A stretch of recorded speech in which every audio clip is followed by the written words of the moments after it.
Hello, everyone. Welcome to Brine and Blight. This is our original Underwater Revolution Sea campaign using Cypher System. Woo! Yahoo! Yeah!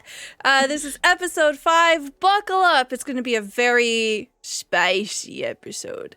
I'm joined here by all these wonderful people, but before we get started, I just want to say shout out to all of our Patreons. Because of our Patreons, everything that we do on this channel is possible. Thank you so much for all of your support. Yeah. Heck yeah. If you want more information, you can check out this link here in chat to see what you get for being a Patreon. You can find all of our episodes on our YouTube. That link is also in the chat there. Thank you to everyone who watches us from YouTube. We love you. I appreciate you. Oh my God, you have a $3 tier? That's awesome. Yes. I get coffee with that one. Yeah. It's very important. We'll get started here. So we're going to go around and reintroduce ourselves. Please tell me who you are, where we can find you, and we'll start off with Christian. Hello, everyone. My name is Kappa, but Christian is good and okay and encouraged too. You can find me on Twitter at @TheKappaChris, also on Hive and other places. I will be playing Risubi, depending on what is going on in Risubi's life at the current moment. He is either a perceptive warrior who needs no weapon, or perceptive warrior who sneaks, because last time we learned something very important about Risubi and why he's been acting so weird. So yeah, good. Like, I don't know, there might be some artwork hints going on to tip you off. Bah, bah, just like right over here. bah, Right? Yeah. bah, bah. Yep. That sound effect is very action sheep.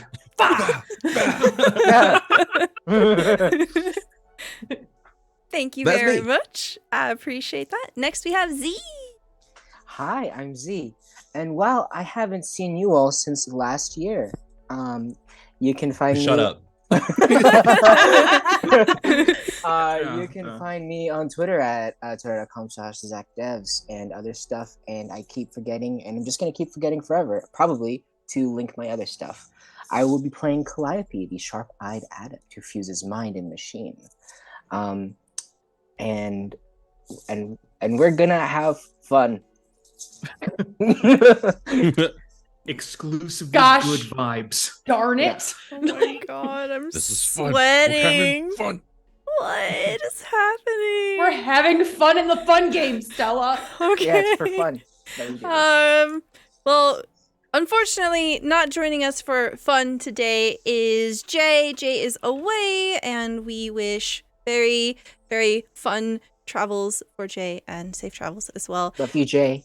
Love you. Jay. Miss you. Miss you. Jay plays Bahari, a creative adept who exists partially out of phase, and we'll discover in today's session what happens with them. I'm Stella. Today I'll be playing a kind speaker who controls beasts.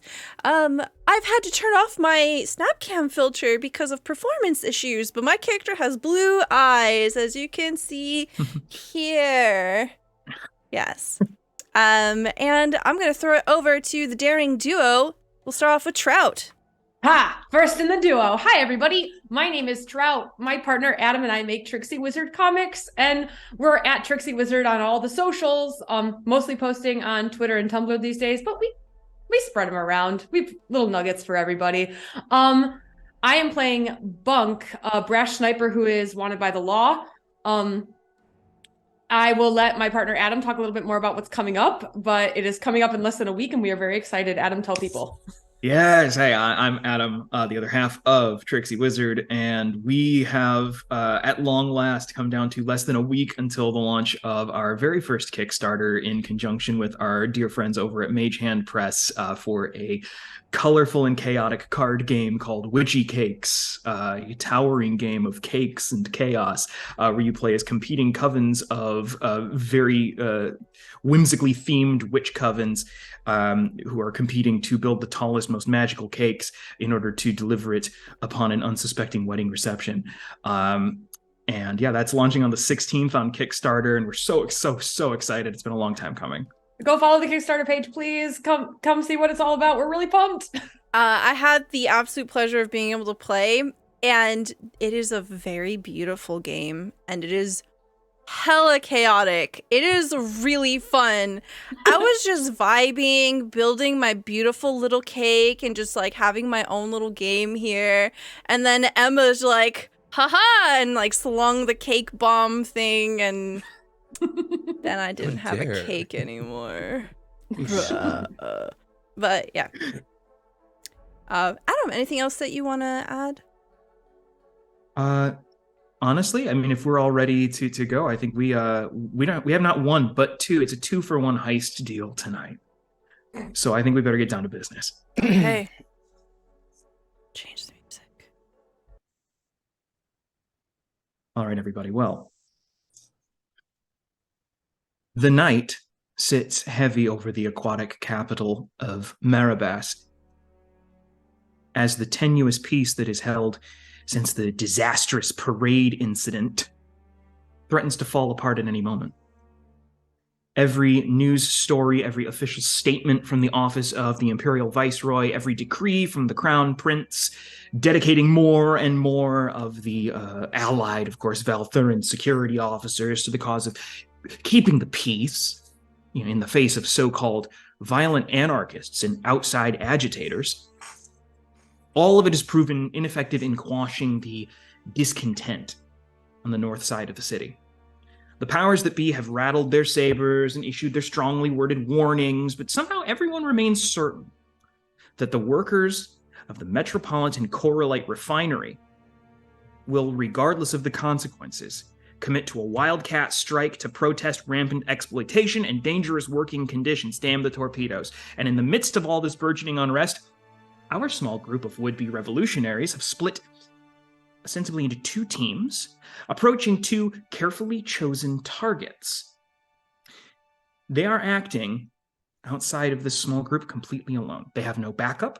They have precious few resources, little else but their grit and their audacity to aid them. And this will be their first organized act of rebellion, the first of many, if all goes as planned.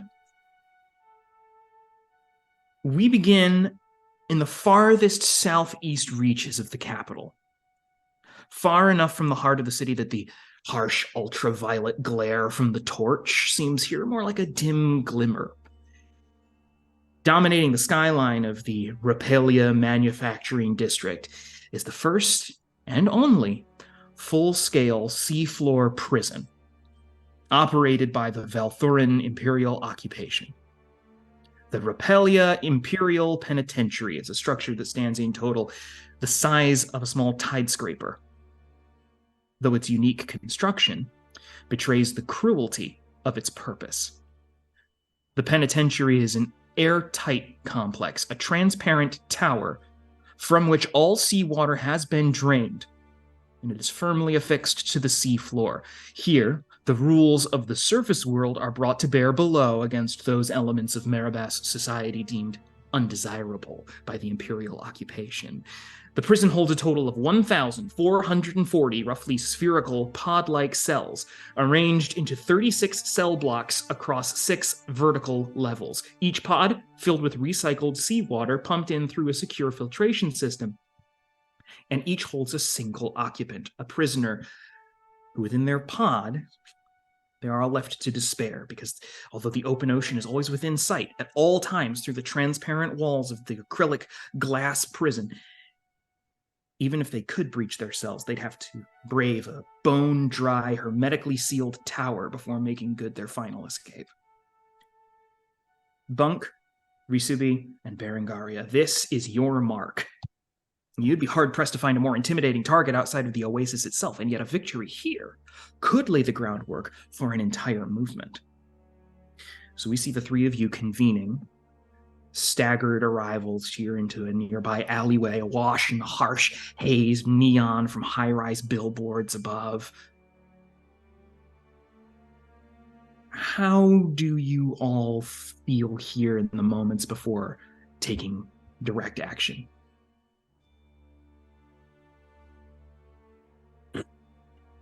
Well, I'm definitely nervous. I've never even fathomed of doing something like this before. I'm trying to keep my nerves of steel and put on a smile for my friends every time they look over their shoulder at me. We've got some very important work to do, and I won't let them down. I'm similarly to Berengaria trying to put on a stern and sturdy face for my friends, since I will feel rightly responsible if anything happens to them, but also knowing that they're not entirely aware of where I'm hoping to go, which is the very top of this tower to the Supermax wing. And I have no idea how I'm going to achieve what I hope to.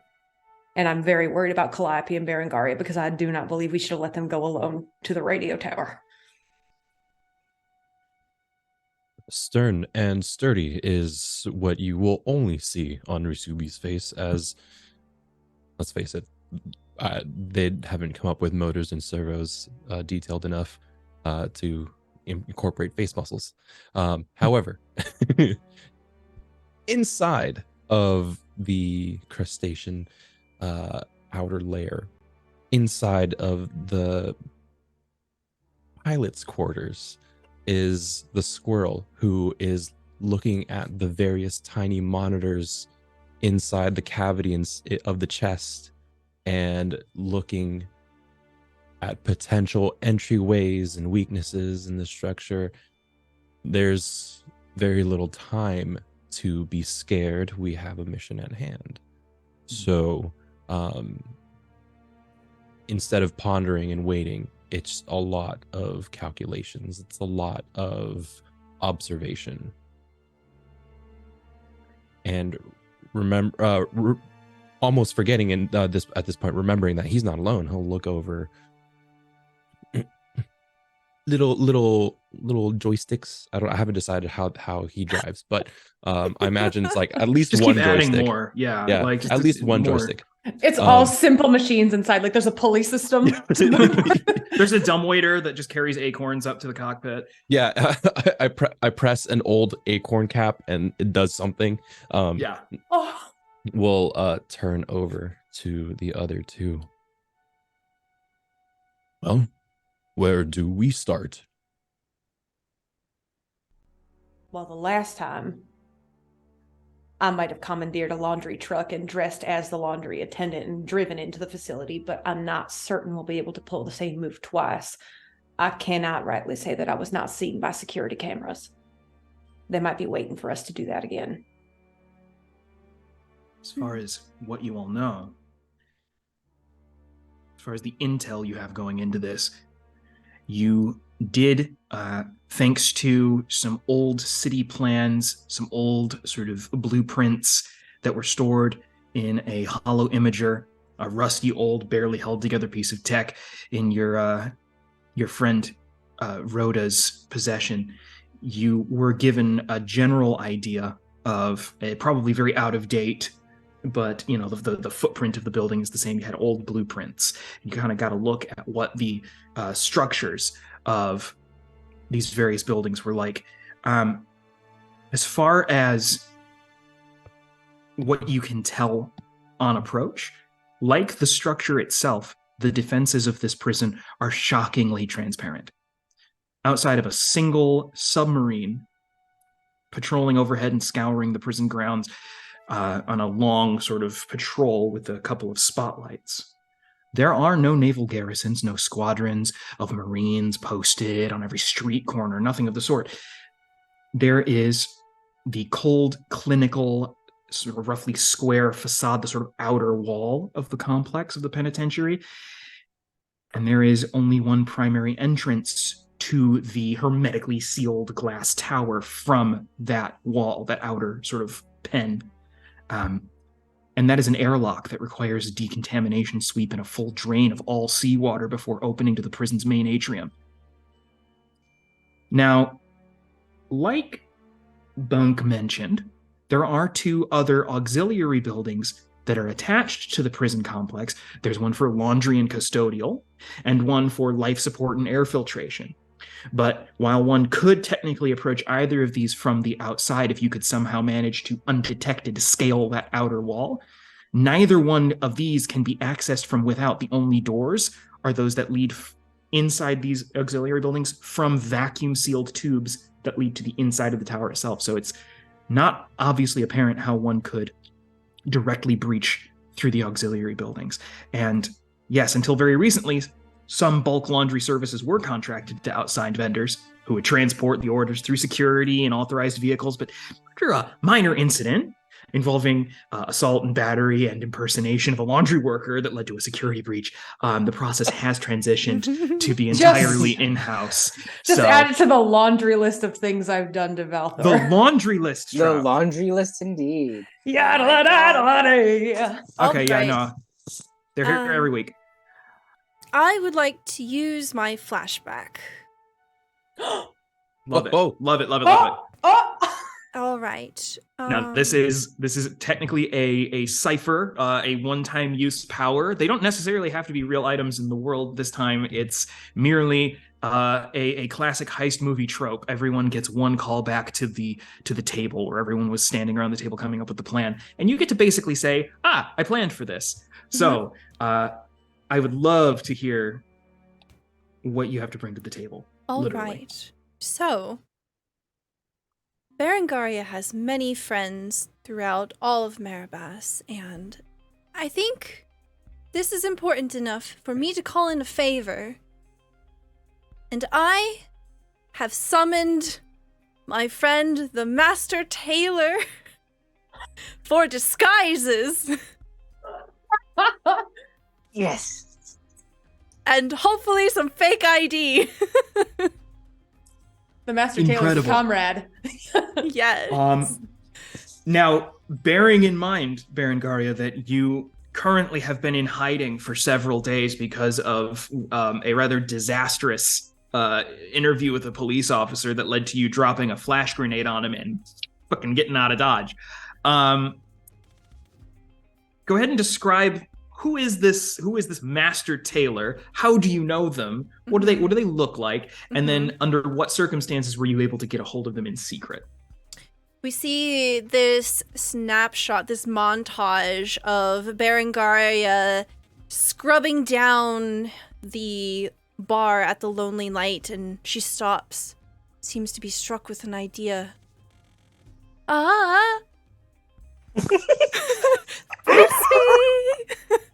I call for and your baby shark companion just comes slavering. It's just long tongue hanging out like a dog. And just like taking the licks, like, oh, you're so sweet.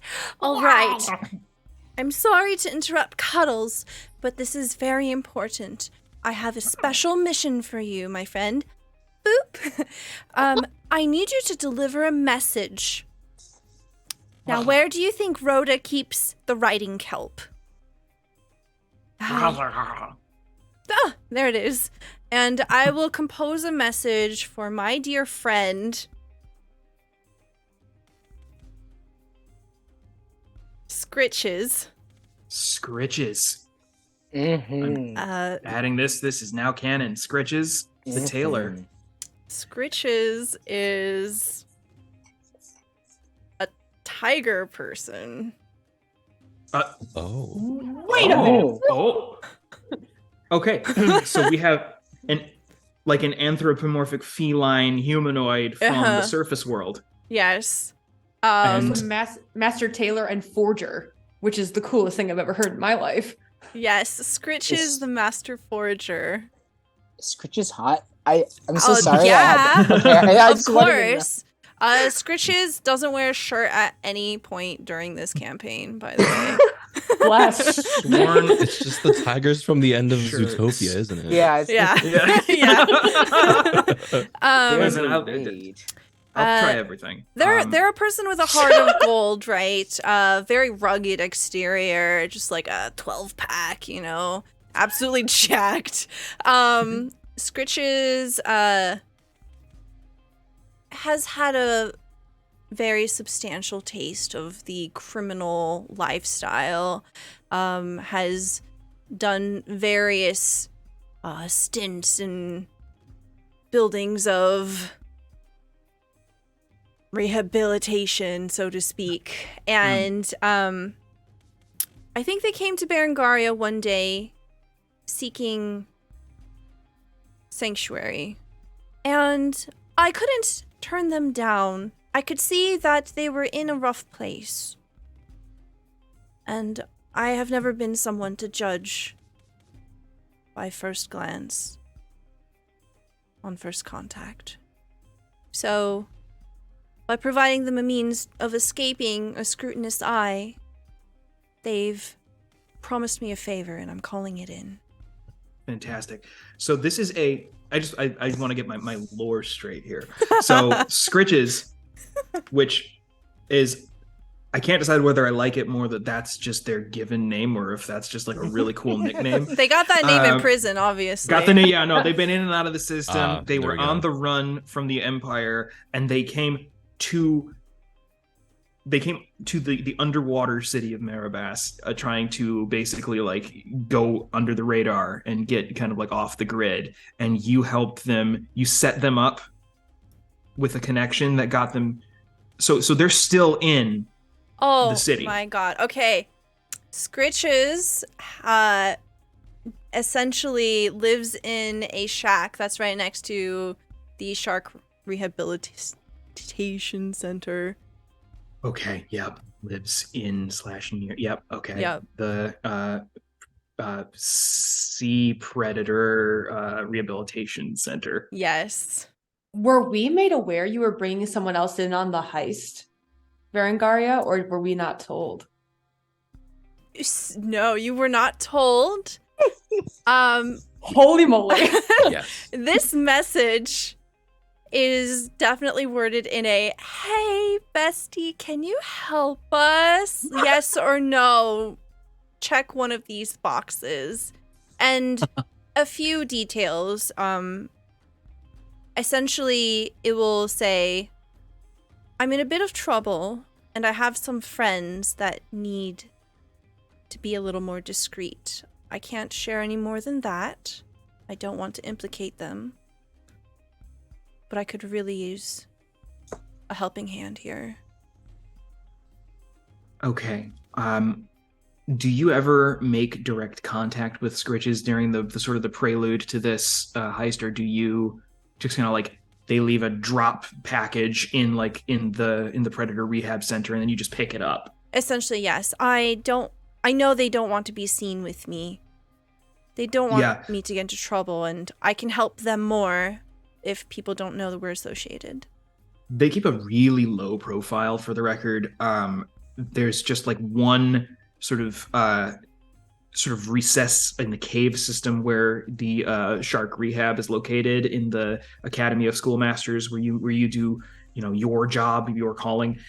There's like one small cave that has been basically outfitted to kind of be able to have like a sort of airlock, so there's like a dry space with a sort of with a little bit of oxygen filtration to allow for a land dweller to exist in hiding basically here in this cave otherwise filled with sharks. So like Scritches does not like the Scritches doesn't make a lot of public appearances, so it's a lot of like written furtive messages, and then just like there's a package that's like under the rock that you lift away, and there's the little recess, and in the hole there's like the package with. So the Master Forger and Taylor, with the resources that you provide, presents you with, I would say up to 2 disguises of fair quality matching your description, as well as some credentials that, along with a little bit of charisma, you might be able to use to talk your way past some dicey situations. I will say, I do want to know what's your play? What are you disguising yourselves as, and how do you present the idea? Okay. Probably the costumes are all just more tigers. Like, we're just going in as tigers. Yes. They are Wait. a bunk-sized tiger costume and a Rasubi shrimp mantis size tiger costume with uniforms of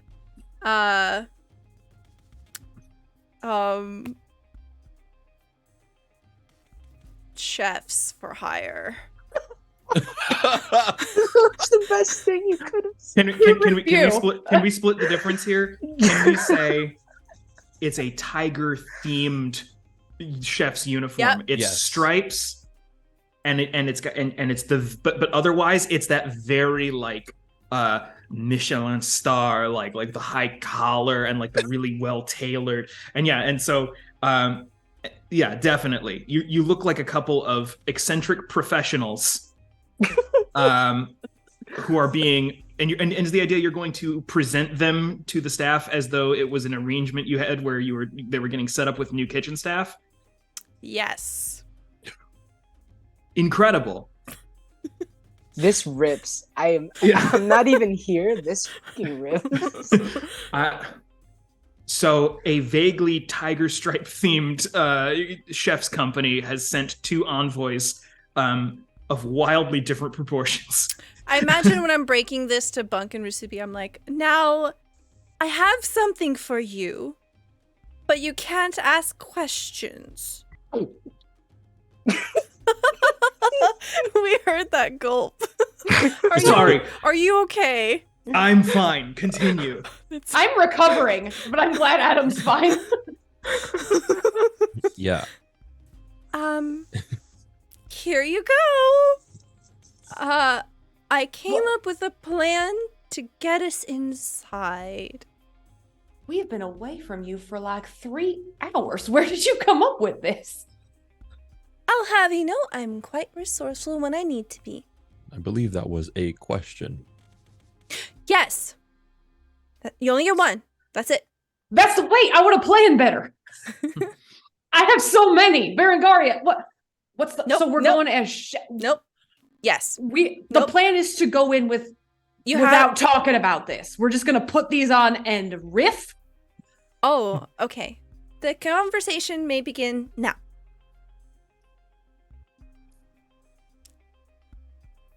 All right. I have no culinary skills. Well, we're not gonna be cooking in the prison. It's just to get us in the door. I understand. All right.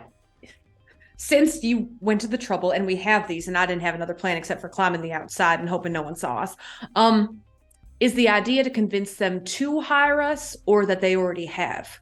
Oh no. They've already have. Technically, here are your fake identifications as well. My friend I have put together this thing. It will not hold up for very long, but it should be enough to get us in the door. Because this was all you, and you certainly didn't tell anyone else what we were up to today. Okay, I will admit that I had help, but Bunk, I would never. We're gonna be okay. I know you wouldn't endanger us. All right. Do I get to have a few questions after we survive this? Yes. We'll have a debriefing. So, once we are in the prison, what is the plan? Are we to instigate a riot? Are we to destroy security systems? Are we digging a hole in beneath each cell? I think we're going to have to. Sorry. I think we're going to have to flood it. There's no other way to get anybody out.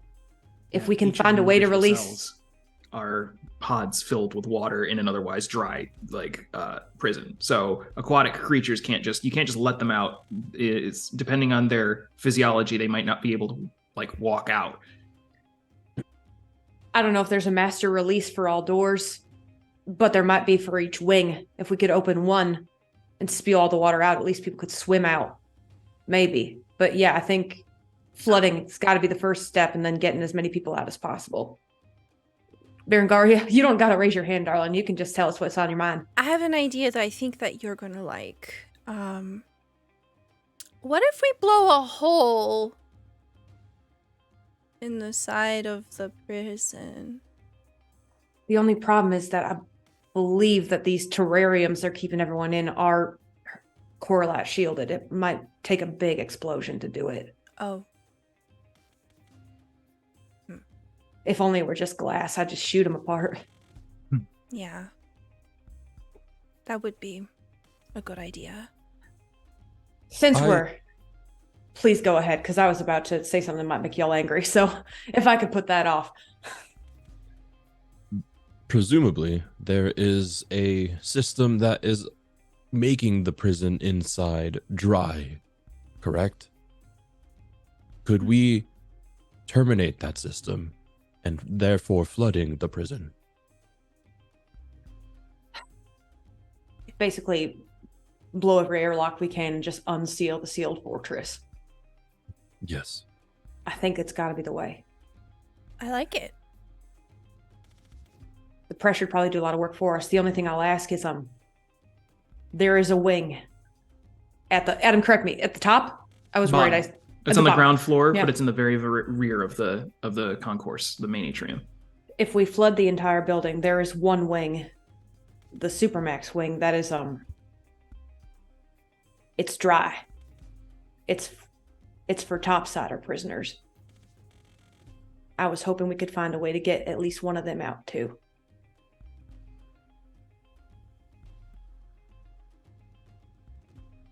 If you can find a way to make sure that the topsiders do not drown, I might be able to find a flaw in the security system.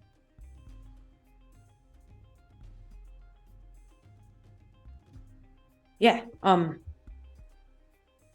at least got enough air for somebody to get out. So worst case, I'll just give him my scuba gear.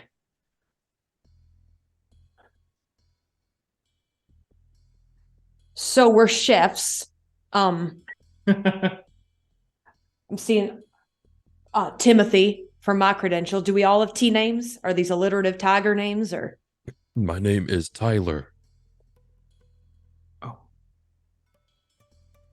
It just says Tiger. Your name is Timothy and Tiger. Oh, I said Tyler. Tyler. I love it. Oh, dang, I should have said Tony. Nope, I'm going with Tyler.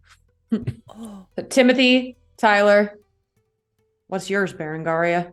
I don't have a disguise. But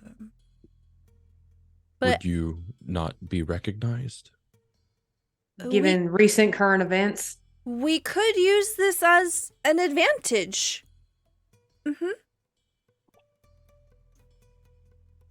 You are very convincing.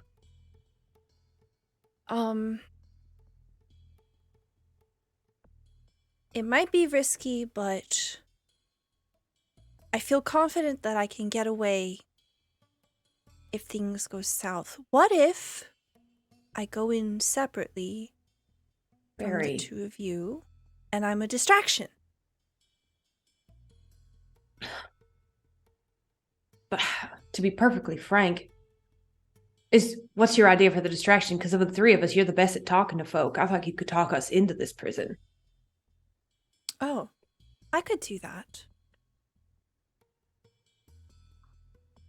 Here, I have the perfect disguise. Where did Rhoda keep?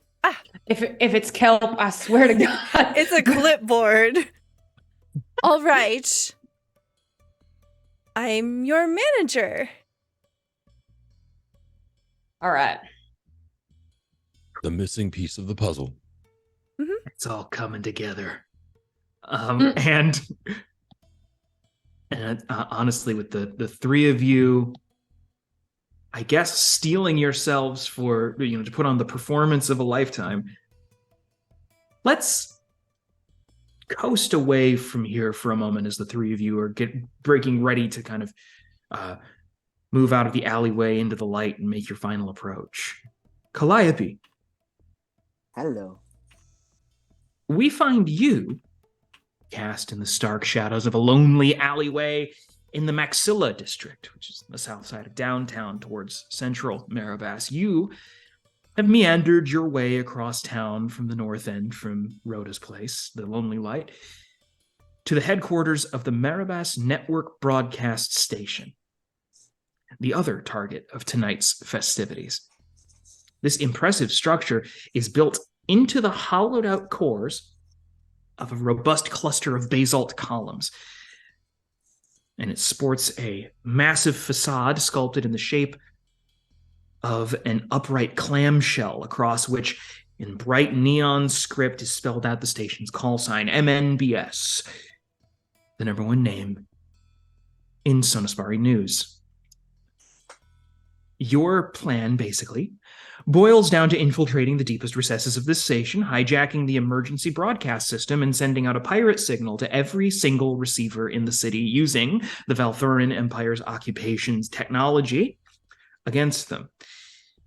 It's a risky gambit, to say the least, but it's the clearest and best way to send a message, not to mention it will prove essential to drawing attention away from your comrades and their daring prison break attempt, which is timed precisely to happen kind of coincidentally with this. Now, you have been waiting for your accomplice, Bahari, for some time, and she has yet to show. You are alone in the sort of dark, shadowy alleyway, kind of just peering out, sort of the faint glow of your eyes as the kind of the servos twist back and forth as you're trying to kind of analyze the situation here. What is going through your head as Bahari is yet to show? We'll probably see like a little montage of Calliope like cutting in between different poses, like Bahari on the video, and then like leaning on the your dumpster, communicators. Bahari, and then like leaning upside down and like bouncing a ball off the wall, Bahari. Bahari, do you copy? Nothing. Well, that's bad. Checking the time in regards to the timing, how soon do we have to do Bahari and Calliope have to start the heist?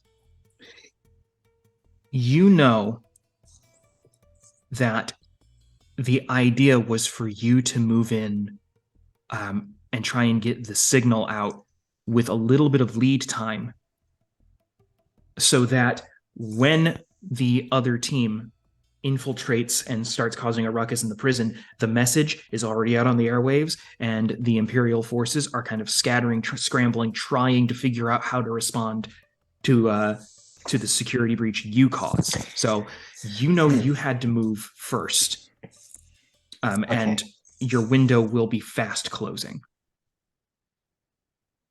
I hit the radio, which has been upgraded by Rasupi.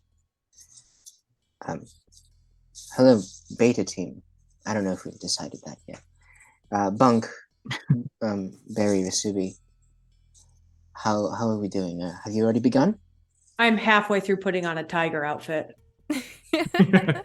Okay, so that means yes. Excellent. Yeah, why are you checking in? Something wrong? Oh no, yeah. Bahari's not shown yet, so I might have to take this one on my own. Solo? Yeah. Were we not relying on Bahari's ability to phase shift in and out of We places? were 100% relying on Bahari's ability to phase shift, yes. Calliope? Yes. Do you think that you need a disguise? Technically, I already am a disguise. Oh. In a way. We are wearing disguises right now. Yes. Is this a metaphor? You're going to get caught if you go in alone. What are we supposed to do? You've already begun, haven't you? You're halfway through into the tiger outfit. I'll wear this for fun, Calliope. I have to go in. Yes, Operation Tiger has already started. I have to go in, and I'll figure it out. I mean, Bunk, have you never done this before? Figuring it out is part of it, right? You know? Yeah, when I do it. am capable of certain things. That seems hardly fair, Bunk. Thank you. Good luck. I will stay on the radio. And quick question, Adam. Yeah. How far are the two buildings from each other? So you are currently just off the south side of downtown Maribas. You are way closer to the center of town, whereas the Repelia Imperial Penitentiary is at the very furthest southeastern reaches of the capital city's borders before the crater in which the city has been built kind of starts rapidly ascending. So they are far afield from you, not the clear opposite side of town, but about half that distance. Right. And like at the highest points of both buildings, would there be obstructions? Ever since what went down at the parade after the improvised explosive device caused that rather embarrassing debacle with the ceremonial statues, and the massive overreaction from the Imperial military, every single building more than like 6 stories tall has some kind of Imperial submersible like sweeping around it, watching for anyone. Like basically there's a strict sort of like height maximum that pedestrians are allowed to swim up to. Below that you're okay. If you swim any higher than like 6 stories up, you are effectively breaking the law, kind of like breaking curfew. If you're caught, you will be interrogated for potential seditious activity. Mm-hmm. Interesting. Are we still on radio? So I would say, like, we can talk to each other, right? You can all talk to each other. You're not sure what will happen if and when any of you kind of cross the threshold into an Imperial facility, if there might be sort of signal dampeners or scramblers that would prevent, if you're passing through like a Coralite energy barrier, it might affect your technology's ability to operate beyond that threshold. But for now, before you both kind of commit, the teams can still communicate. You know that much. Okay. All right. A couple things. It's not like I doubt your abilities. It's just, where the hell is Bahari? Like, if she's missed, it's not like her not to be here. She believes in this more than anybody. She could be scared. Is there a chance she got caught and they know you're coming? Yes, there's a high chance. Well, there's a chance she got caught. They wouldn't know I'm coming unless they broke her. I don't think she had any suspicion on her, right? Well, I could send Frisbee to try to sniff her out. You should have Frisbee with you. Okay. Do you promise us no heroics in and out? Just upload the sound file, get it broadcasting, and get the hell out of there? I promise. No heroics. There's a chance we're not going to be able to talk to you once you're in there. Yes. Keep an ear to the radio then, I guess. All right. There's going to be a lot of surveillance cameras. Yes. There's probably going to be drones, and there's going to be people working there. So just, I don't know, find some sort of ventilation, and I don't know. I'm not there. I don't know what the building looks like. Don't die. Don't get caught. So I'm going to have to come save you, and I'm going to be real mad about it when I do. Okay, I'll let you know. Let's avoid that. Let's set a rendezvous point. We don't want to implicate the Lonely Light, so we'll meet at the shark pens. Good idea. The shark pens. Mm-hmm. I like that. That's actually a kind of a central location between the two of you. Calliope would have to basically, if and when you escape from the situation after the operation, you'd head due east. You want to head to the area that's the shadow under the sort of suspended campus of the Academy of Schoolmasters on the east side of the Oasis Tower. Basically, the three of you would have to book it due northwest back towards the center of town. It seems like a decent enough place for both of you to kind of meet up. Okay. Calliope is going to roll their shoulders and say, all right, let's begin. And jump cut to them inside of a barnacle bar. Like, 7 barnacle shots, please. That's amazing. Oh, And- so good. Put him in a line. good. Wow. Oh, and with that, as can an android imbibe alcohol and feel the I will effects say of probably it? like halfway through their barnacle shots, they're like, and it's like, why would they give an android, first of all, anxiety, right? Like, what is that? How does that help anyone? I mean, maybe it makes me act faster, but it doesn't make me better. It doesn't make me a better doctor. Just, you know, I've stitched a liver that was split in twain together. Anyway, they did give us the ability to get drunk because I guess to process toxins. The best way to solve it, empathy. Empathy. If we can get drunk, we know what it's like to be drunk, so then we can help drunk patrons. Do you know what I mean? And the barkeep, who is just a straight up octopus, wearing like a bow tie and like I'd say almost like a Victorian bar, like old world bar outfit, and is like wiping out the insides of like several pieces of like just like cleaning some cutlery and like doing like 3 or 4 different tasks. Kind of has its eyes trained on you the whole time, and then just out from under its kind of like undercarriage, just kind of like and just like a tower of bubbles for a moment, which you can internalize as some kind of just like recognition. That yes, I hear you and am responding in some way, but you don't understand linguistically what yes, it's the bubbles of validation. That's octopus for ain't that just the way? Yeah, you do feel strangely comforted, and you understand like this. That was Yeah. professional. I believe in. I like you. Listen, don't tell anyone this, but I'm gonna go do something bad. Well, it's good, really, but it's bad. It's bad. We're talking bad stuff. But don't tell anyone. It's actually right around the corner. I'm gonna go now. Here's no, it's not right around the corner. I'm actually taking the train. I haven't figured out the train yet. Here, this plus 25% tip. You know, gotta be a good Fantastic. patron. And take care. Bye.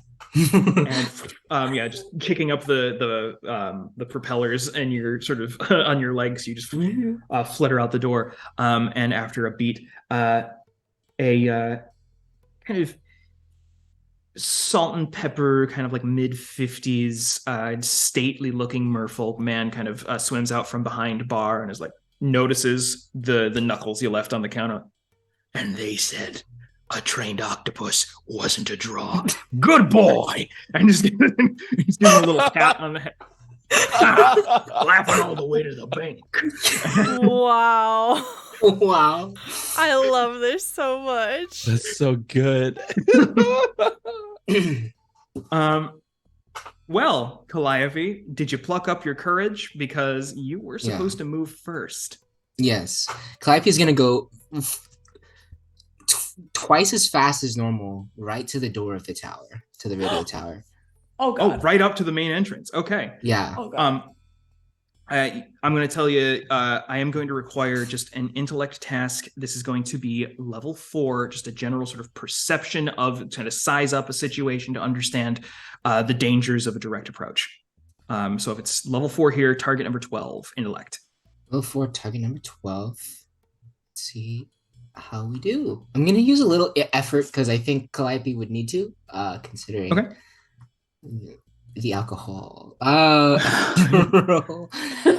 go. And how we do? Success. Oh, fantastic. All right. So so you rolled a 12 on the die. Effort or no effort, I mean, you do still take the points out of your intellect pool here for applying it. You kind of, you recenter yourself, you focus. I would imagine that despite an android's ability to feel the effects of imbibing alcohol or other toxins, you do also have the ability to rapidly flush them. So let's say you use effort to do so. It's a little bit just for the sake of the social interactions that are about to happen. You immediately flush your system. Your eyes kind of do the sort of android equivalent of dilation. I would imagine just kind of flaring with that blue light and then kind of reversing here.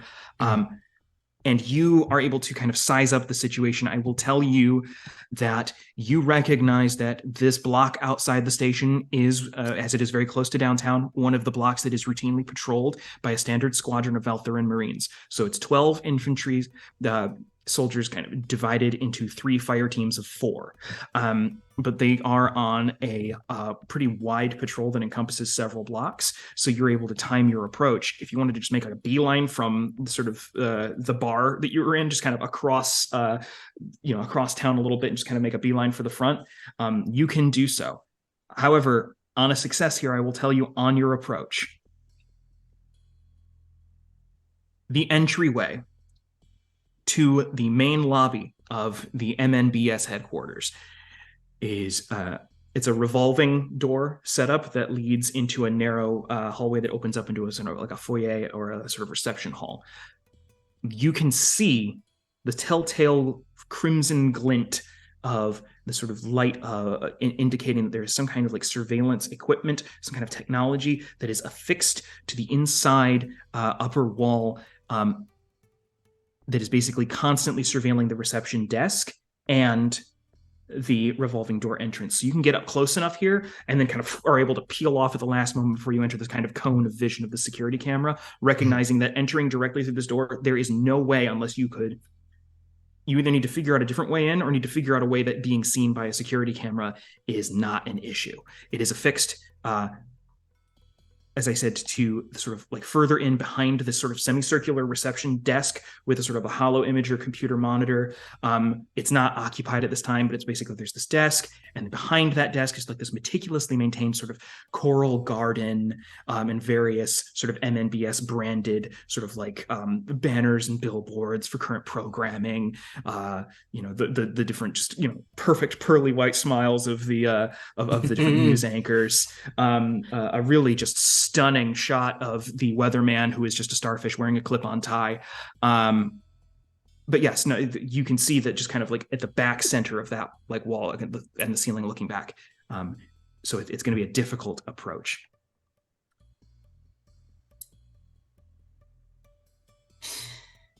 Can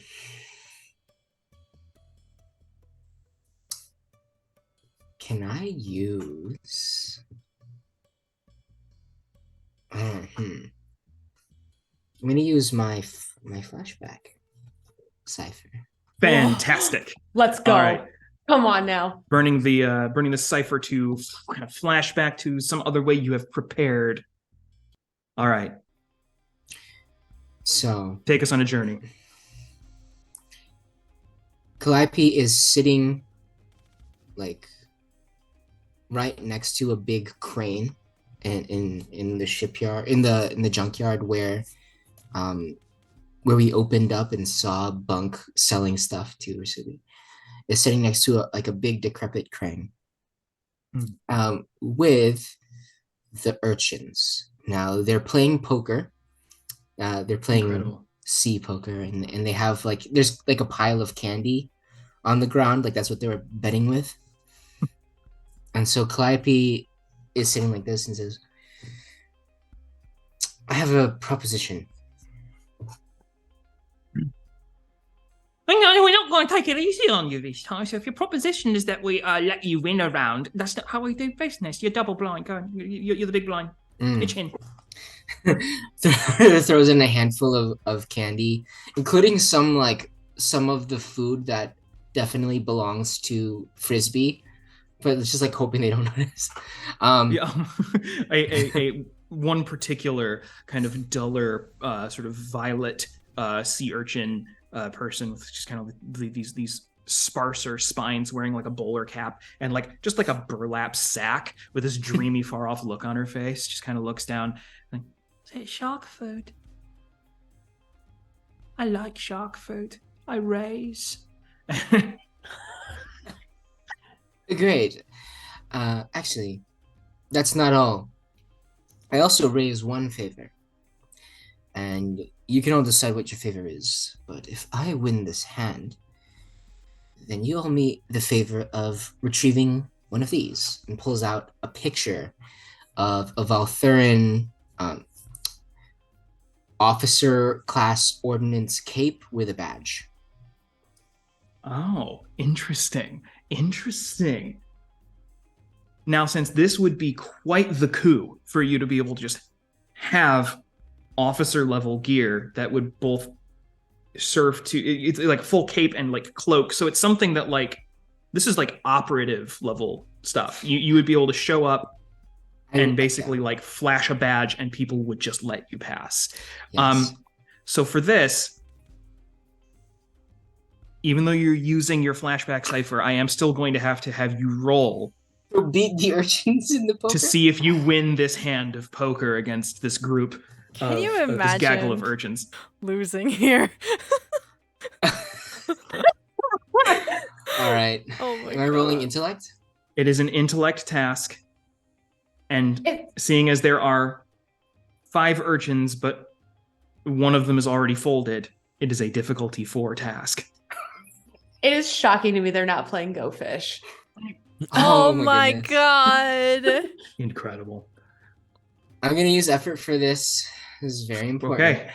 So I just want to know for my purposes, do you have an edge in intellect? I do. So it only costs you 2 points from your Yeah. intellect pool for each of these. Perfect. Yeah. All right. So you can lower this to a level 3. 9 on the die or higher means you win this favor. I believe. Yes. Nice. Oh. 13. 13. Okay. Go ahead and also you get this favor, and also go ahead and take an experience point. Just take that from me to you, because Hell yeah. that's fantastic. I loved that. I'm going to add that to your sheet. So we have so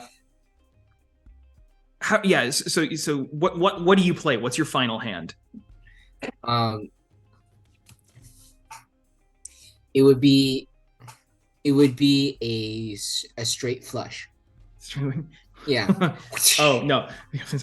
You pick it up on the river, and immediately, just like the sort of like Artful Dodger looking ringleader urchin wearing like a top hat with the top half peeled off and like an old magician's, like vaudeville magician's cape, is just like, 3 of a kind, read them in off.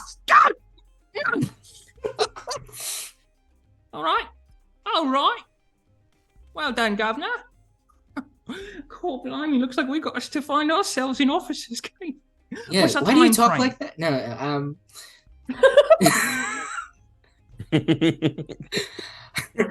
I'm going to point you out to all the dumpsters that the Valthuran Navy frequent, and you all are going to get shopping around, as it were.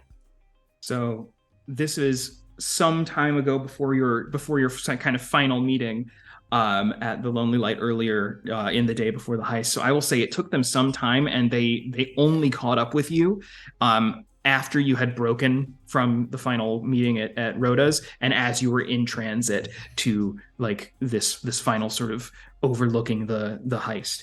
And I will say it is left to you by the, like, only a single urchin kind of comes out of the shadows. It's the one wearing like an old like newsboy's cap, and constantly has like a toothpick. It's the smallest by far. Here you go, boss, and just kind of like shoves it across, and just like lets the little current carry it, and kind of like knocks into your chest, and you kind of unfurl the little package, and by the time you look up, he's gone. Why did you whisper it?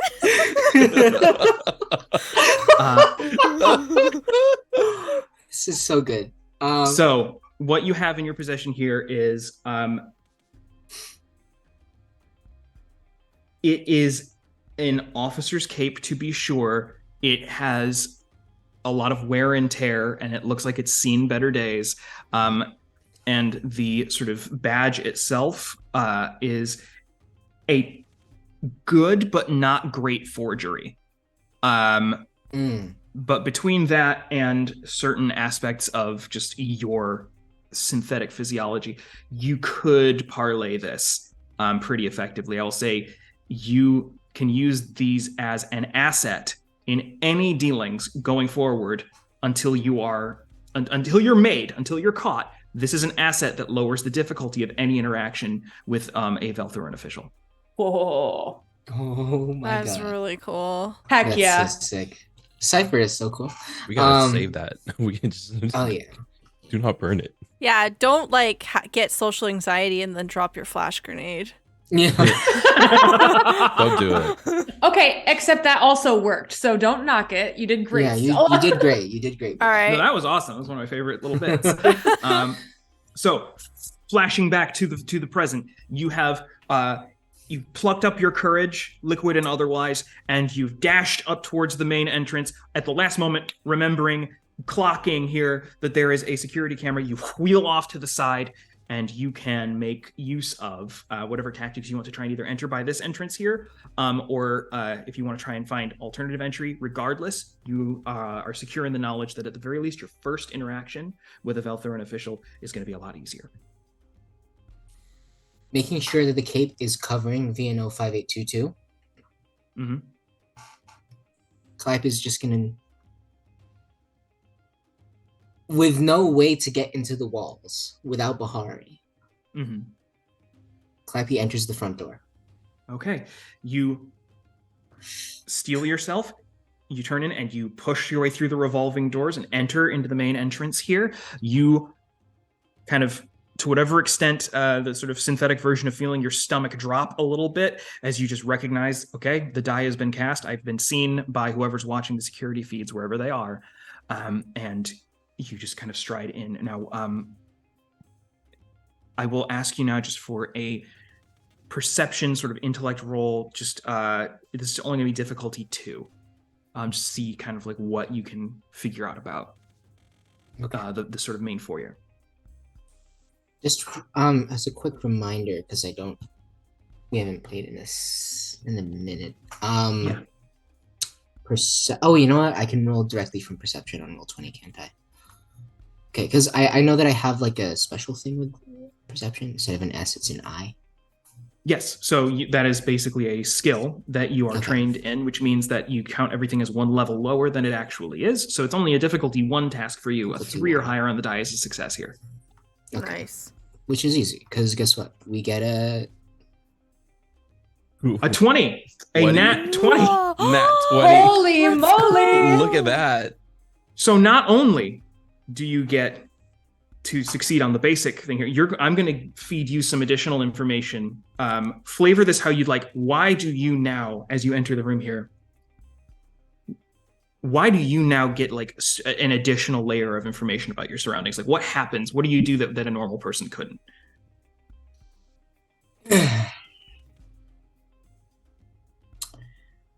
Calliope thinks back, actually, on what the soldiers called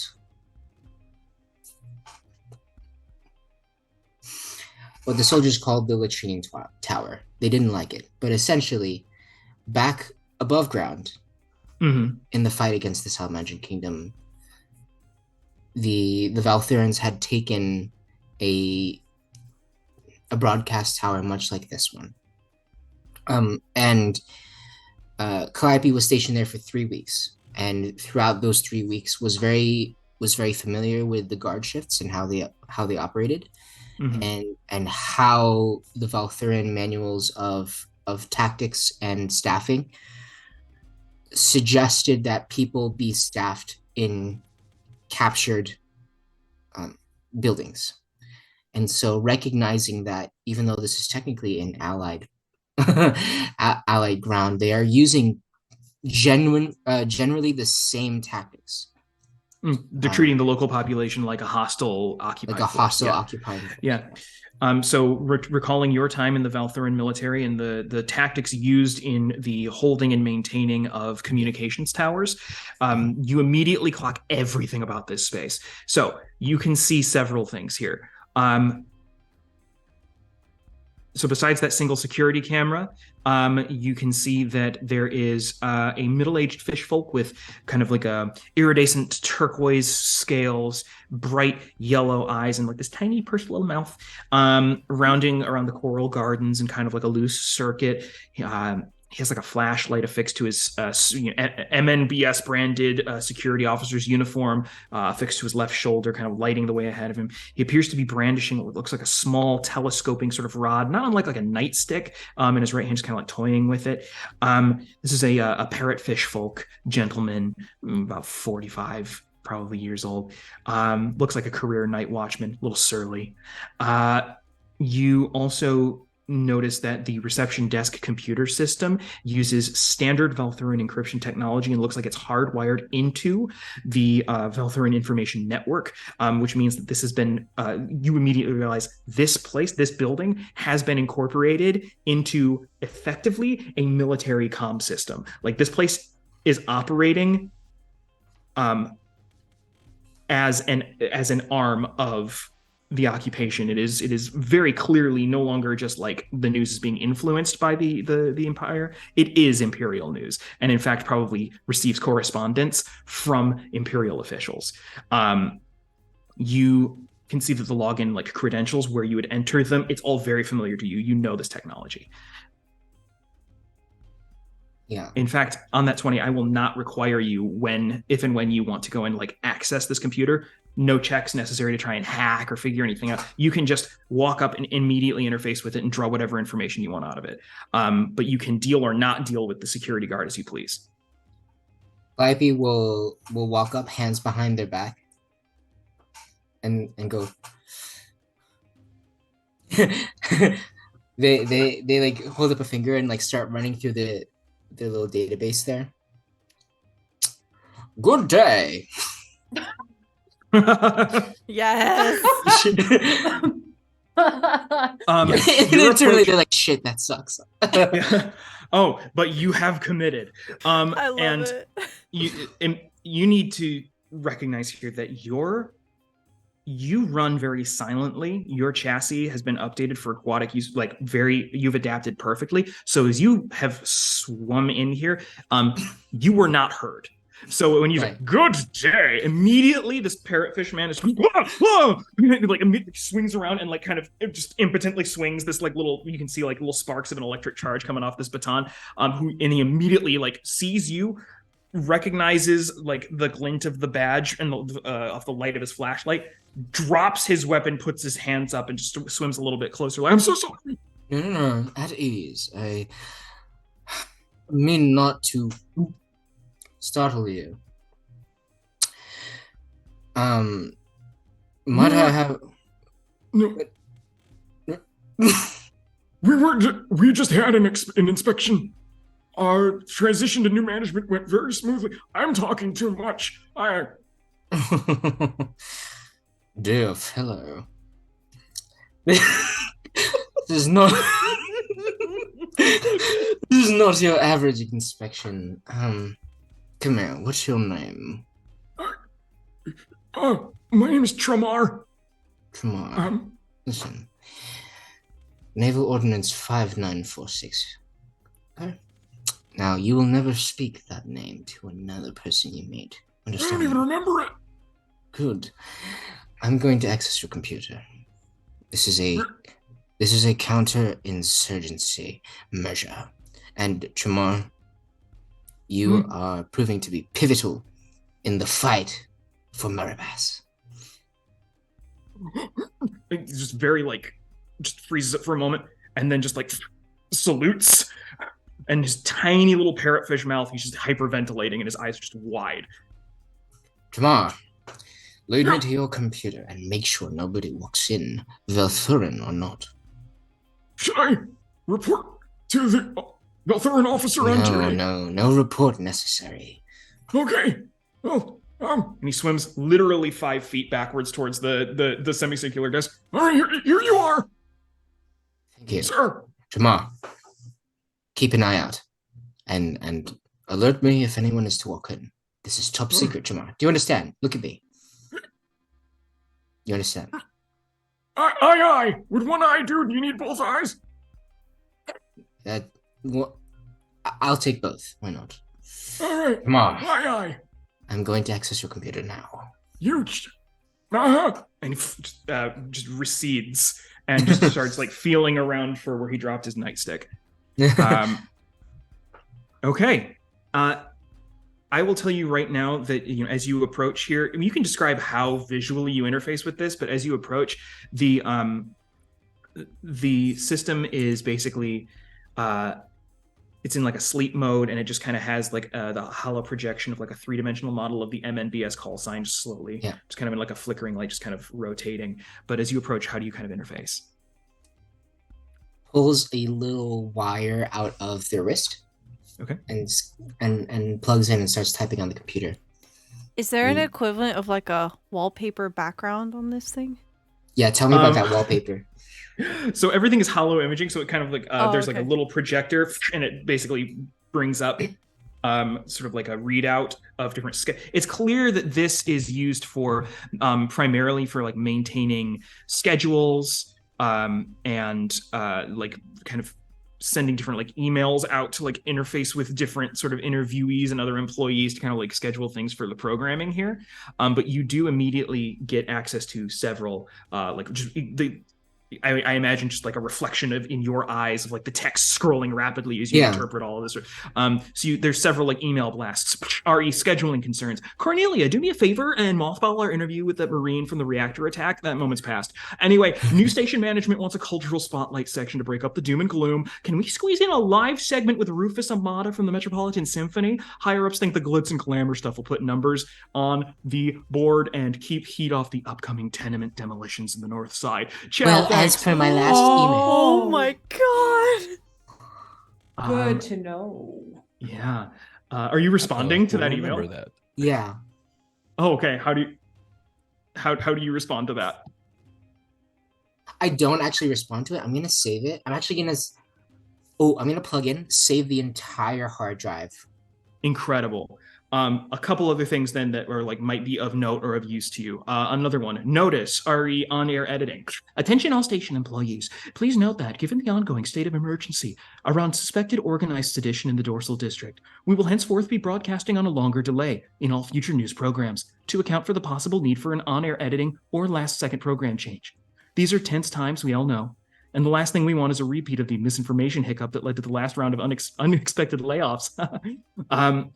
There's a note on the security overhaul. There's the final warning to all station employees. No further replacement ID badges will be supplied without a full audit from station security and the submission of a written application to station management. The turnaround window is 14 days. So if you lose your badge and can't call an elevator for 2 weeks, that's on you. And then fucking like break room etiquette. Whoever's leaving their leftovers in the break room fridge. Okay, but like you can go ahead and just move on from that. Oh my god. So that was amazing. All of this immediately such kind whiplash. of like. So I will say you kind of take all of this in. Okay. You recognize you'll need a badge. You want to access the elevators here, and you'll notice there are 2 elevators on this floor. So there are ascending ramps that hug the front interior walls. Basically, as you entered, immediately on your left and right, they kind of go up and inside to these upper platforms at the back left and back right of this chamber. They lead to these raised platforms. They are identical in the sense that they each have a connection to a single elevator. Clearly displayed signage says the one on the left, the west elevator, provides service to the Marabas Tonight soundstage, and the east elevator, an employee-only lift to the senior staff offices.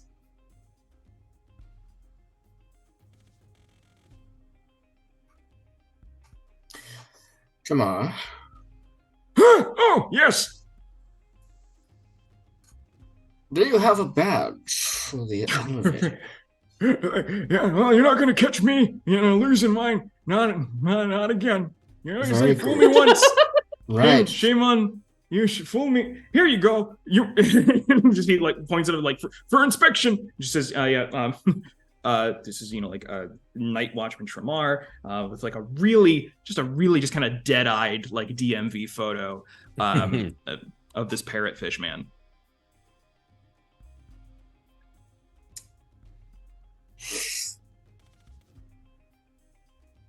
I don't suppose I could borrow it for just a night.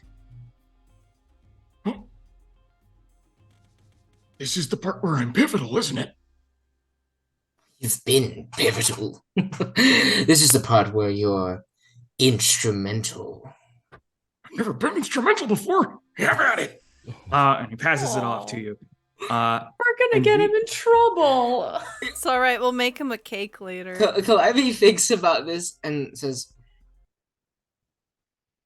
Jamar, that was a test. Do not give me your badge. Do not give anyone your badge. Oh, this is really different from the last inspection. Right. I aim to be different. Jamar, in the next floor up, how many personnel are currently situated there? Oh, aye. Okay, so West Elevator takes you to the sound stage. That's where we have the green room and the control room, and that's where we film the news show. And that's where Rascal is. They're looking over the place. They're a new hire, good kid. And then we have Sir Edwin. Sir Edwin. He really gets on me when I don't use sir. He's our Valthuran officer. He's working out of the general manager's office on the East Wing. Hence why I was going to report your presence to him, because I know how I chain of command, but... Right. Do not. Do me a favor. Hand me your nightstick, open the elevator for me, and send me up to the soundstage. And keep the badge on you, because you need All right. it. Absolutely. And he swims on over, relinquishes. No, this is another test, right? I can give you this, right? You can. All right, great. And so you now have on your person an electrified baton. This is technically a weapon, but it is a non-lethal weapon that does no damage. It is a medium weapon that inflicts no damage, but a human-sized or smaller target loses their next action as you stun them if you use it. So, and he uses his badge up against the sort of card reader and summons the West Elevator, which comes down. The doors open up. All right, Godspeed and all that. And as you enter the elevator, we're gonna swim away here. Swim over back to our companions here over by the Rapellia Tower penitentiary. So how are we all feeling, by the way, in terms of do we want to jump into your side of the heist right away, or do we want to take a short break, come back to it? I think it'd be a good time for a break, because I have to use the bathroom. Hey, same. Okay. All right. All right, let's switch to the full cast view here. Thank you, everyone, for being here so far. We're going to take a quick break. We'll be back in about 5 minutes. Please join us in grabbing some water, grabbing a snack, maybe a blankie. It's cold out. And we'll be back here in just a little bit. Hang tight. We're back. All right. And we are back, and we are joining our second infiltration team here in a two-pronged act of... trying to spark some rebellious sentiments throughout the city of Marabas. We have Risubi, Berengaria, and Bunk approaching an insidious sort of open-air prison at the bottom of the ocean, trying to work out a way to infiltrate past the airlock and wreak some havoc inside. So refresh my memories as we now have two of you wearing matching tiger stripe uniforms. Yes. Timothy and Tyler. Should we reassess who's tigers? Because Berengaria, you are very much wanted now because you, I believe, detonated a bomb on Detective Damien Belisar, and I'm also very conspicuous. So I think I should be a tiger, but maybe Barry is also a tiger. Technically, it wasn't a bomb. Great to know. The point might stand a little bit that maybe you should also be a tiger. I agree with you. Thank you. I look at Risubi wearing the disguise. It's gigantic. Not my size. Big, like shoulder pads even for the mech. Like this is... All right. This is a situation, rarely am I in agreement here, but this situation might call for a lot of kelp. For padding. Oh. I'll see how much Rhoda has. Wait, are we at Rhoda still? I thought we left. Oh yeah, no. I no, open my briefcase. I have some kelp. Yeah, no, the three of you are literally like, if you kind of turn out from the alleyway you're in, you are within eyeshot of the building. So like you're like Nice. the opposite side of town from Rhoda's place. You're So about as far away as you can be. What this looks like is a giant tiger, a very small tiger, and Berengaria round out of the alley, and then just immediately like reverse like back into the alley. Hold a moment. I love this. And then if Berengaria can stuff the costume full of kelp so that Rasubi's costume now fits Berengaria, the same silhouettes can also just leave again. It's more like it's less like a chef's suit and more like It's a like a very one drapey piece. robe. Yeah, I like tie like something around my waist, so it's just like an oversized dress. Yeah. I like Honestly, the two of you next to each other wearing these like matching patterns but very different silhouettes does kind of sell the idea that you're like in a very theatrically themed gang or Very something. Like very specific bounty hunters. Yes. Yes. that. Okay. Okay. All right, new plan. We're not chefs. We're bounty hunters. Rasubi, you're our quarry. We're bringing you to jail. Good? Understood. All right, try to look like we beat you up or something. And I look down. I've got like dents and like scuffs already. Just already. Yeah. Okay. Oh, I can help I am with done. that. I open my clamshell. No, that's how you break a hand, dear. I open my clamshell briefcase and I pull out a marker or eyeliner and I draw like an X on your cheek. I will never not be charmed by Berengaria's idea of like how you do crime. Like, like she comes in with the first draft and a lot of enthusiasm, and everyone else just has to be like, okay, hold on. Like, I am ready. okay. So the three of you now, two flamboyantly attired tiger-themed bounty hunters are bringing to bear a wanted criminal to hopefully get a little payout, a little payday from the man. You gotta get some knucks. Yeah, you gotta get some knucks here for bringing in the criminal element. So I take like a roll of bandage and I'll like put it around my staff to make it look more rugged. Oh yeah, no, because your staff under normal circumstances is like threaded through with like these veins of like multicolored like magical light, right? Yeah, very conspicuous, not so much now. Really good quickly, call. Berengaria, do you look like a water breather or an air breather right now? Oh, well, Because you need some kind of apparatus if you're going to be in the water. Oh, do you want to be masquerading as someone who's like come from the surface world, or do you just want to be? So I was just curious. I definitely don't have legs. I have imagined that I can breathe air also. Merfolk can, yeah. Like, Merfolk can. okay. I would imagine most Sonaspari have like at least limited amphibiousness to them, where like, you know, even the fish folk, like they have legs. They're just not as they're just nowhere near as fast or maneuverable or graceful above water. Perfect. So I just wanted to make sure we weren't looking super conspicuous if you were looking like a tiger person, but we're good. Yeah. Oh no. And for the sake of sanity here, I thought it was like it's just tiger striped themed outfits, not like you're supposed to be convincingly a tiger.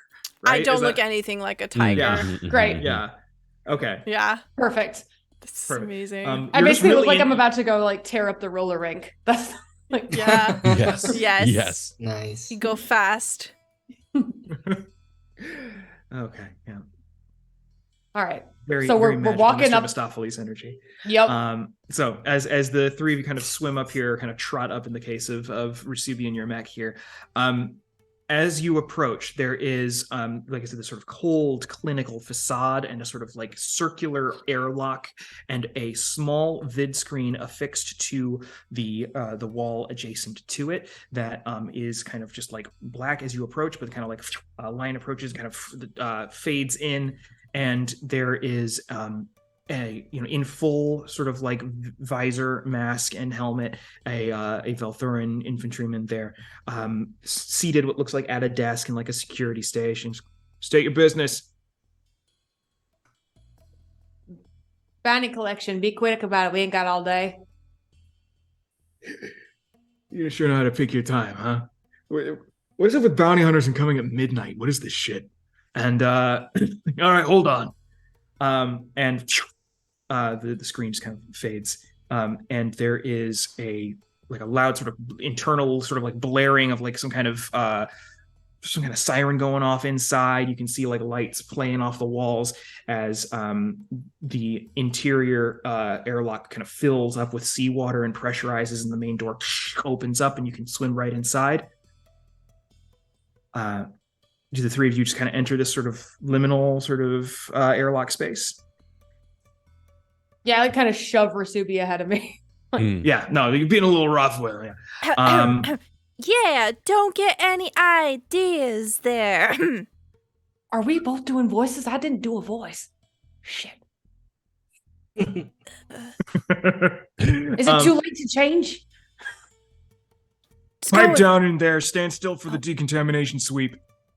As the door locks behind you again, and you can hear and sort of like orange light twirling up on the ceiling as the water begins draining out of the space, and as the water level lowers, and leaving all of you just kind of still waterlogged and drenched here, but your clothing just kind of like where it was kind of wafting before, it just kind of clings down on your shoulders as the water kind of seeps out of the room and is drained away. And then there is a sort of coral light screen, like the kind of projection of energy that kind of comes down from the ceiling and sweeps through all of you. And there's this weird tingling sensation as the decontamination sweep finishes.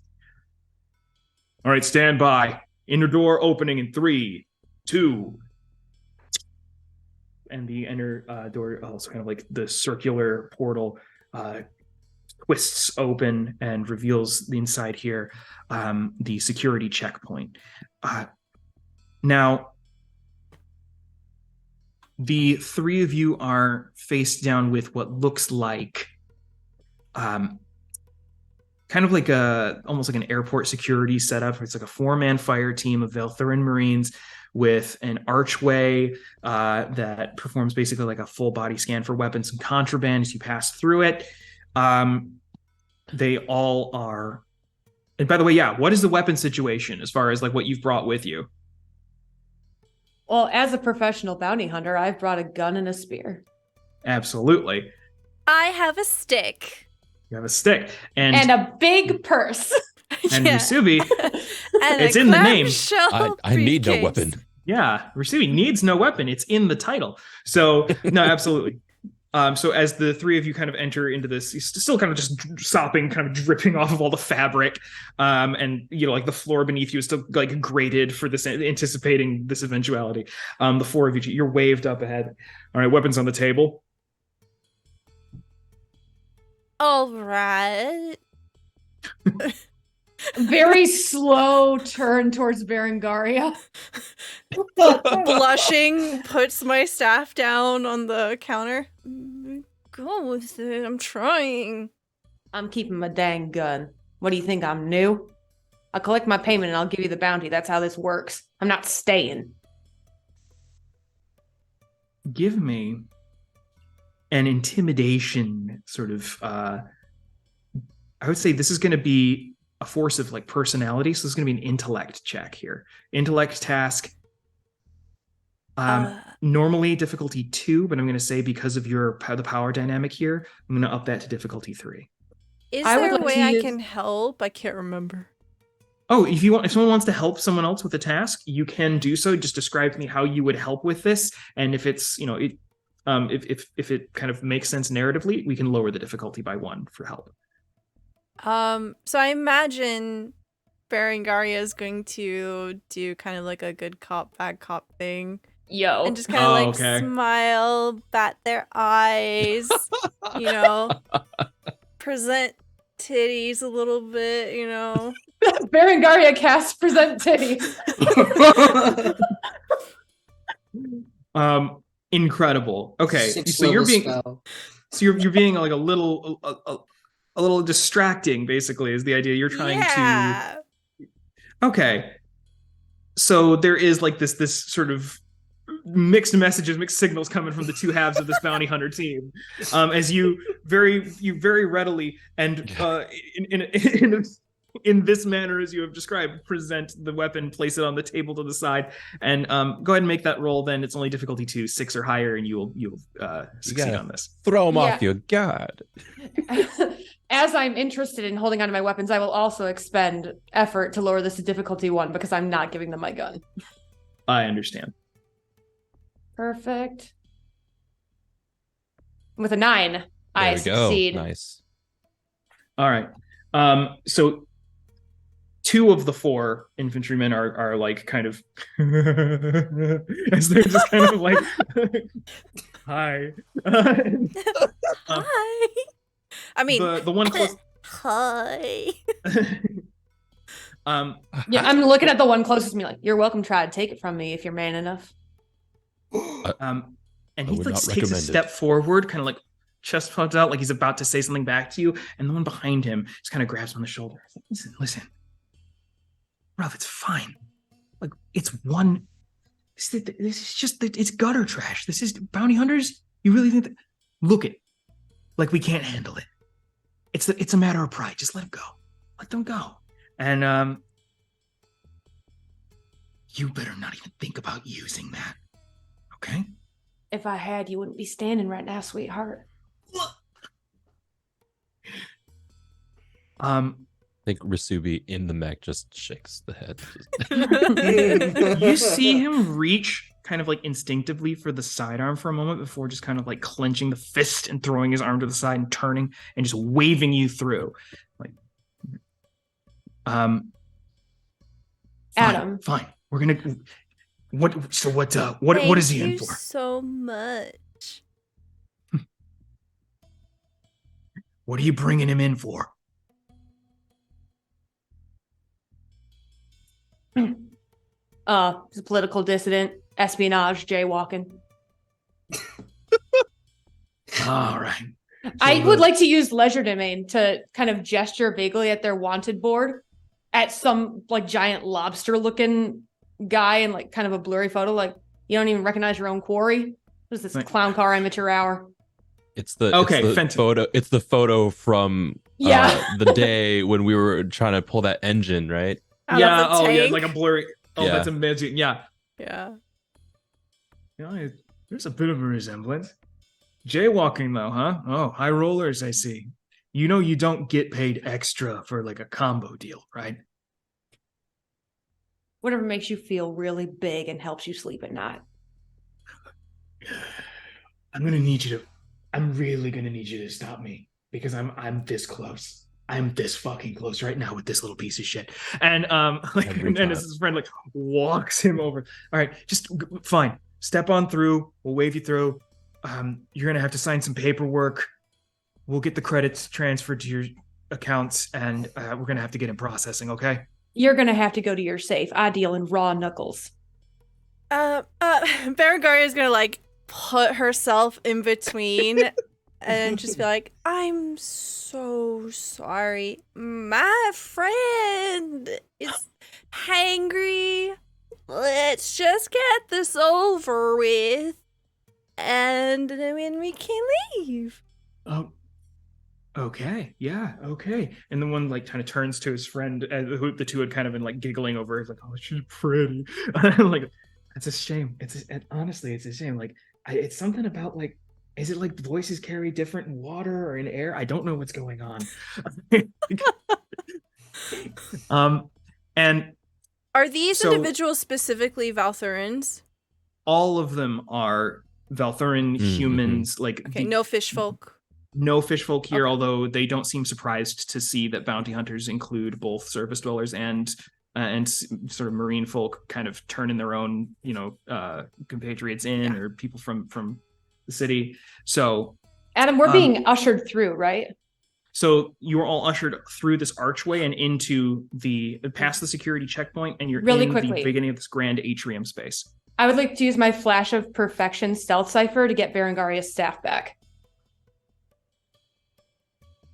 You gave me one perfect stealth roll. Yes. Oh, that's right. That's incredible. Wow. Oh, Expending the Cypher, as all of you are waved through, you very deftly, while everyone else is, no roll necessary, everyone else is distracted. Several of the Marines are kind of like comparing, like trying to compare Risubi with like the blurry photo. Like, I guess so. It's like, and there is a bounty placed there. It's like, it's just a little steep. Do we really gotta? And you just, you very quickly kind of, do you want to use your tail? Do you want to say like your tail lifts Absolutely. up and kind of swats the staff through, and you kind of one fluid motion grab it as it slides off the table on the other side of the archway, and you kind of pass it back. And the three of you are on the inside here. Risubi, just totally like the cowboy style, like just wink at Berengaria. Oh, Berengaria blushes. I almost forgot this. Thank you. I mean, now, thank you. Still just Risubi, yes, you are being kind of like, you're being regarded here and there, but for the most part, like as with a lot of sort of prisoners and other people who are brought in on whatever charges awaiting pending trial or hearing, you get that sense of like being there but not really being considered like there. Like no one's really talking to you, they're talking about you and past you. So every time anytime that Trout antagonizes this this guard person and I see the vein pop just a little bit, my little paw reaches for, I don't know, some controls that signify get ready to punch, you know? Yeah. Yeah. It's the hungry hippos lever. I'm studying the blueprint that was given to us, and like I have like a little hollow. I'm like moving through. I'm like, okay, cool. Like trying to plan my route for eventually when I need to go and leave the mech somewhere, you know. So it's not like it Risubi does look, as this whole thing is happening, Risubi does look very still and not really doing anything. But if you look inside the bank, it's lots of stuff is going on. Absolutely. Yeah. Well, what I'll say is, the three of you, as you were escorted through the security checkpoint and then along a main sort of like, it's like a narrow concourse here towards the main atrium where the sort of processing is taking place here. Mm-hmm. It's like a narrow causeway that connects the main airlock and security station to the sort of center, sort of heart of the building. And the hallway is like a sealed tunnel of reinforced glass. And even the floor is transparent as the three of you have been moving with your 4-man escort. And it allows you to kind of look down at this massive shadowy substructure of ever churning machinery that lies kind of beneath whatever kind of like correlate generators are keeping the sort of like pressure differentials where they need to be to keep this place from collapsing in on itself. And you also can see that, like, you even looking around through the transparent walls around you, you can see just the dreadful scale of this place. Just the thousands of these egg-shaped, seawater-filled sort of pod cells, like a 5x10 sort of like, and it's clearly like not a comfortable living situation for any people who are interned here. I will say the central atrium, once you have arrived here, it does all kind of pivot around like this single massive load-bearing column, which seems to be counterbalanced by that massive weight of the substructure machinery that it's attached to. This is the Panopticon Tower. It's a pillar of black steel. It's outfitted with cameras, motion sensors, magnetic servos, and robotic arms that monitor all the different cell blocks and make adjustments to the prison layout as dictated by the warden. So, like from reordering entire blocks, stacking them in different places within the structure, or even pulling like a single cell pod out and moving it down for like interrogation or transfer or solitary. And you can see like everything, like as much as it's like a static place. It's also like all of the pods are also kind of a little bit always in motion. There's always like some kind of business happening around you. It's imagine like a horrible prison industrial complex version of the Doors from Monsters Inc. Oof. Yeah. Under my breath, I say to my companions, This is awful. Don't worry, we'll pull it right. I stop walking and I grab Rasubi's arm. Now, I've done this before. It ain't my first rodeo, sugar. Payment before I put it in the damn pod. In your safe, physical knuckle bones, or you don't get shit. You don't seem to understand how this works. Do you we're not a fucking bank, okay? You don't come in here dictating your terms to us. You're going to fill out the paperwork, and you're going to accept a transfer of credits to your account within the next 5 to 10 business days, okay? Hearing that, I think Rasubi, I go into the comms, but not out loud. Right, just like internal, like in their ears, internally. Yeah. It just goes, I am fine. I just go to the office. I just need you to stall. I look at Berengaria, just little nod, like, you're so good at stalling. When they push me in, I will try and when they push me into the pod, that is when I will make my move. We'll try and move at the same time as you. I'm like ventriloquism trying to talk. Yeah. I mean, you have leisure domain. I'm gonna say you can also kind of like you can do a little bit of ventriloquism too. You can speak under your breath without moving your lips. Yeah. I love that power. Thank you. That's so good. It's so fun. The two of you then, Berengaria, Bunk, do you follow the two of the 4 infantry that kind of split off and move into the security office for paperwork? So when Rasubi said to stall, did that carry the gravitas of like stall now or stall in a little bit? The message I'm trying to convey is we'll split up, and when you're in the office doing paperwork, gum that up as much as possible to buy me as much time. Cool. Right. Okay, so the two of you kind of follow your escort into the security office, which is, again, it's like a narrow sort of like there's like a cubicle with like vid screens watching sort of like basically like readouts of recent movements of cell blocks and influx of new inmates and transfers. There's like direct orders that come from the warden's office. You're not sure exactly where that is or who the warden is, but it does seem like a pretty hands-on guy. As you walk in, you can clock that there's like a lot of traffic on that monitor of just like it's basically like text messaging back and forth between front security office and chief warden. So you're guided over to like these sort of like tablet like consoles affixed to these sort of like little podiums, almost like little kiosks. Like they have a kiosk set up for payment for bounty hunters. Like that's how much they're just like low standards for accepting prisoners. So as you're brought in, and they immediately like, all right, you're gonna fill in all the personal information here. You're gonna be are you registered already?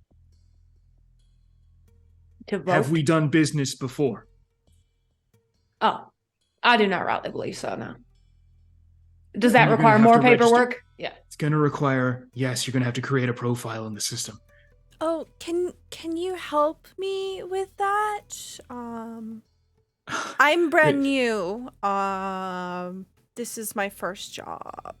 Okay, incredible. I need drop the I need Berengaria to make I'm going to say a difficulty 2 intellect task to basically try and like it's not really deception, it's more just like to try and make this a more inconvenient social interaction. Yes.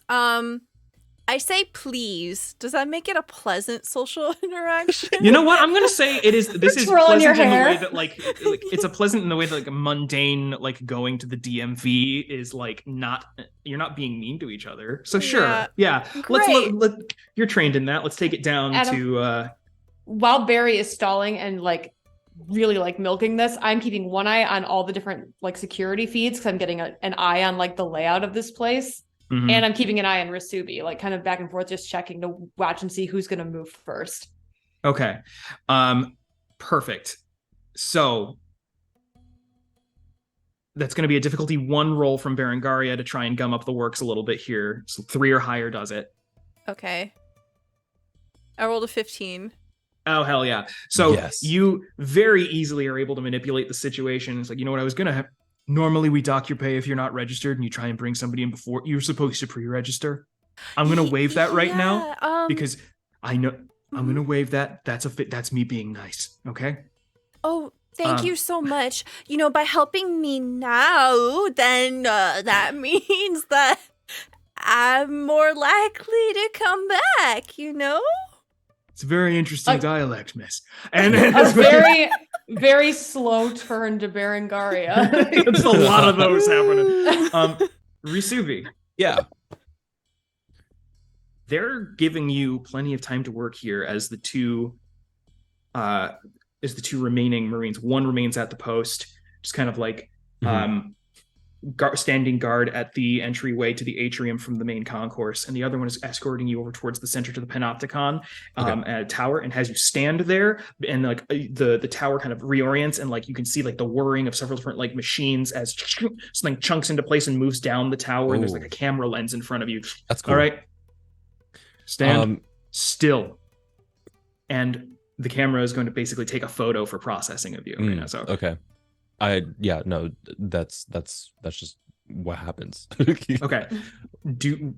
Are you planning on making a move here? So my plan, Adam, my plan is to when they eventually push me into, like, try and get me into the pod, or it's time to get walked into the pod, do a bit of a scuffle, and in the middle of the scuffle hit the eject button, and and get squirreled out, try and hop into a pocket or something unseen onto the guard as they push the suit into the pod.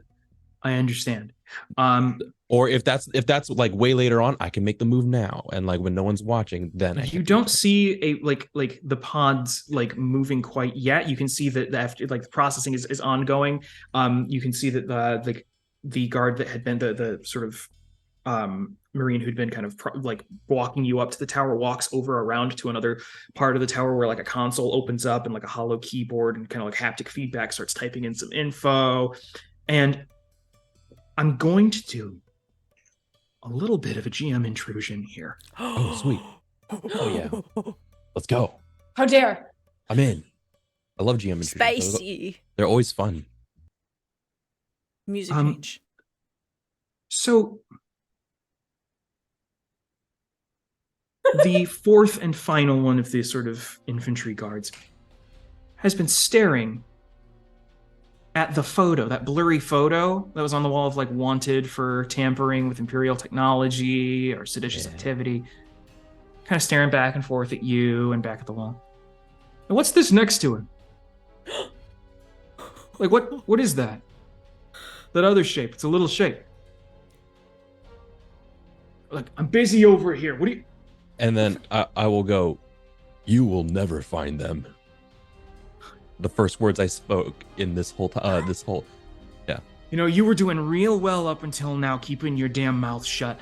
I'm gonna recommend that you return to the previous behavior and don't go down this road with me. No, seriously, look at that. It's got like a hat and like a little tail. I mean, I'm just saying... A second.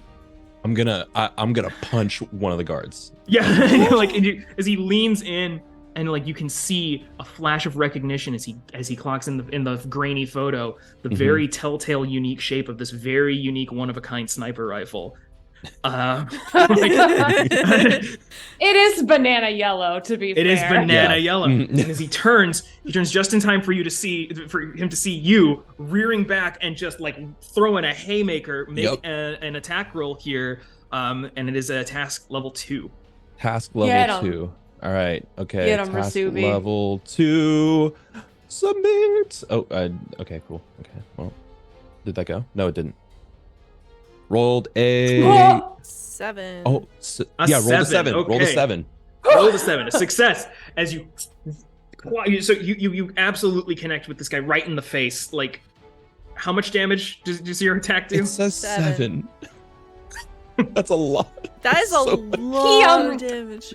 He That is so much explodes. I'm gonna tell you right now. Exploded chest. He has 1 armor, so that's reduced by 1. Okay. But you Oh, do no. still 3/4 of his HP in 1 hit. So describe this hit to me as he is just crumples. It's like you described. It's a haymaker, and it's one of those that like there's definitely follow through in its perfect boxer form, and it happens in such a way that he gets pushed into the wall dents a little bit, but more importantly, cracking the screen so that the image is not complete, or the image glitches out of the poster. I'm gonna give this to you that you do knock him into the wall and end up cracking the screen where all the wanted images are displayed. I will do this despite the fact that you standing directly in front of the Panopticon Tower are in the dead center of the atrium, and that billboard screen is on one of the outer walls. You punch this man clear 20 feet, and he collides with the wall and slides down. Holy shit! And immediately the one who was standing there reaches and pulls a sidearm, and we are going to have to roll initiative, I believe, for the very first time in this campaign. Let's go! Now, Oh no. I'm ready. let's figure out that initiative. But before we resolve it, we're going to have to pop back over with our good friend Calliope. So let's get those rolls down. Everybody make an initiative roll. Good day. Now, the difficulty task of initiative, basically what we're determining here isn't like an order like in D&D. This is, you're trying to beat the level of your adversaries. 3 times their level is what you have to beat, the normal task number, right? If you do, you go before them. If you do not, you go after them. That's literally just how we determine this. Just and since to give all you of a them heads- are... Yeah. Sorry, Adam, just to give you a heads up, I'm trained in initiative. It'll be 1 level lower for me regardless for everybody. Granted, so all of you make a level 2 initiative roll, speed-based. Only it's level 1 for Bunk, to see if you all get the drop on all of these. 18! I rolled an 18. Incredible. Wow. I rolled an 8. All of you succeed. Oh yay. Ooh, Okay. 15. So when we come back to the 3 of you, you will all, in whatever order you choose, get to act your side, their side, your side, their side, until we basically work out how this resolves. But before we do that, we're going to go back downtown. Making my way downtown. Walking fast, swimming fast. Doing crimes now.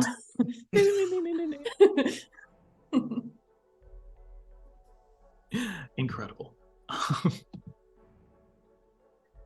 So, Calliope, Yes.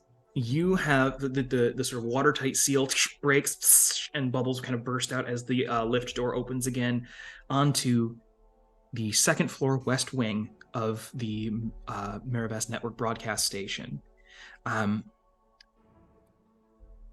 This is the Marabas Tonight studio. You open directly into a backstage area near a long wall-length table with attached vanities, ostensibly a station for wardrobe, hair, and makeup. And along the opposite wall, separated by a sort of translucent frosted glass sort of stand-in or barrier, is like a station green room, like a classy little lounge outfitted with kind of soothing blue floodlights and a self-serve lily bar and a little station logo branded memorabilia like tray or like a rack for interviewees and station guests. There are 2 doors leading to different chambers from this initial one. One that is going to lead out into the soundstage itself, like the set of Marabas Tonight. And the other seems to be like a sort of like an automatic sort of like electric powered door with what looks like a sort of locking mechanism or keypad that leads to the sort of editing bay / control room. Presumably, that's where I would need to go in order to upload our little recording, was the 2nd door. You would I'm not going to have a roll for this. You would assume, based on your current knowledge, that the control room and editing bay and everything would be the best bet you have yet in terms of where you might have to go. Mm-hmm. Is there anyone in any of the rooms, from what I can tell, where I'm standing? You can't see into any of the other rooms. Okay. You can see partially through the translucent frosted glass, the little room within a room, the sort of green room lounge, and then the hair and makeup and backstage and wardrobe. You can't see under the soundstage. You cannot see through the opaque door into the control room. You are alone in this room. In this room. Okay. This sounds a little strange. Are there any metal briefcases where I am right now? You're looking for a metallic briefcase? Yes. Give me a intellect task for perception/investigation. Let's say, let's make this difficulty 3. Difficulty 3. Okay. It's gonna be a nat 20 anyway.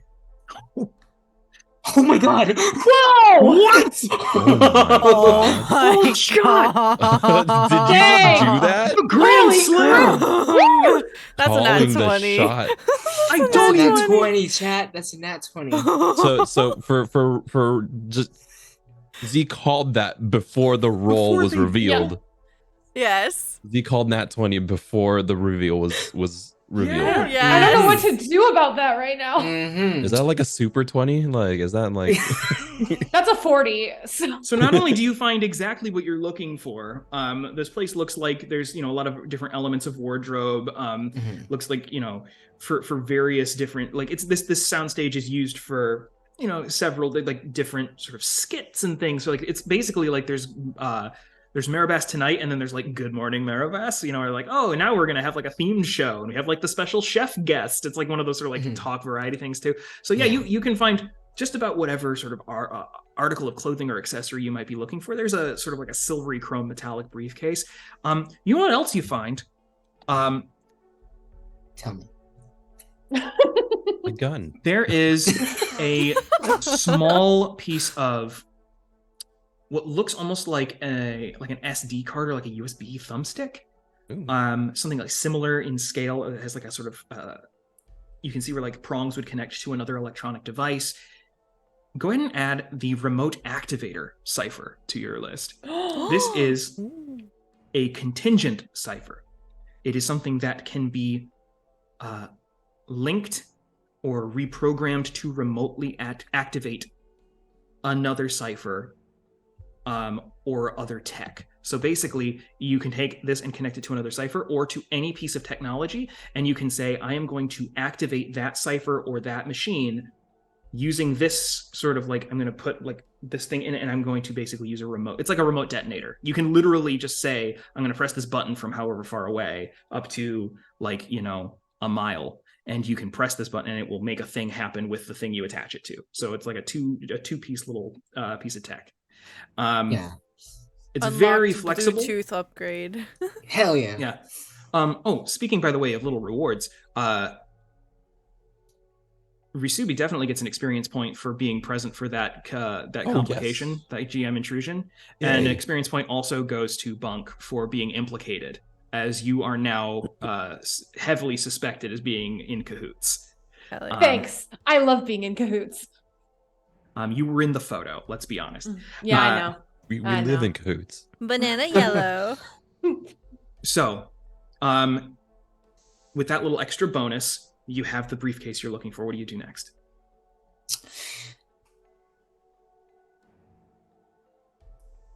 I am going to first, before anything, Calliope's arm changes into a little bone saw, saws out a little hole in the briefcase, and then Calliope sticks or pulls out the rod. What was it? The baton. Oh yes, you had Little the tape sort of like baton? electrified baton, yeah. So Calliope starts running little, what are they called? Simulation? Simulations, yeah, in their head. if they stun somebody with it, they immediately, like, acid starts bubbling from beneath the surface of their chassis. They instantly die. Yes, you are forbidden by your programming to ever commit violence against another being. Yeah. So what they do is they insert the baton into the briefcase with the button hanging out Like the top. wet. Mhm. Oh, okay. In that the rest of the baton is in fact in contact with the metal briefcase. Ooh, amazing. So anyone you hand the briefcase to, they would have to press the button. but if you they're have holding the button briefcase, wedged in such a way that like it's where the thumb would naturally fall. no, I have to convince them to press the button. But if they are holding the briefcase and they press the button, they will get shocked. Incredible. I like that as a makeshift trap. You have almost like a little joke store buzzer. Yeah. But like way harsher. Okay, that's fantastic.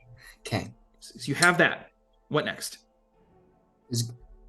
Calliope is going to peer into is actually going to swim up to the room of the editing room.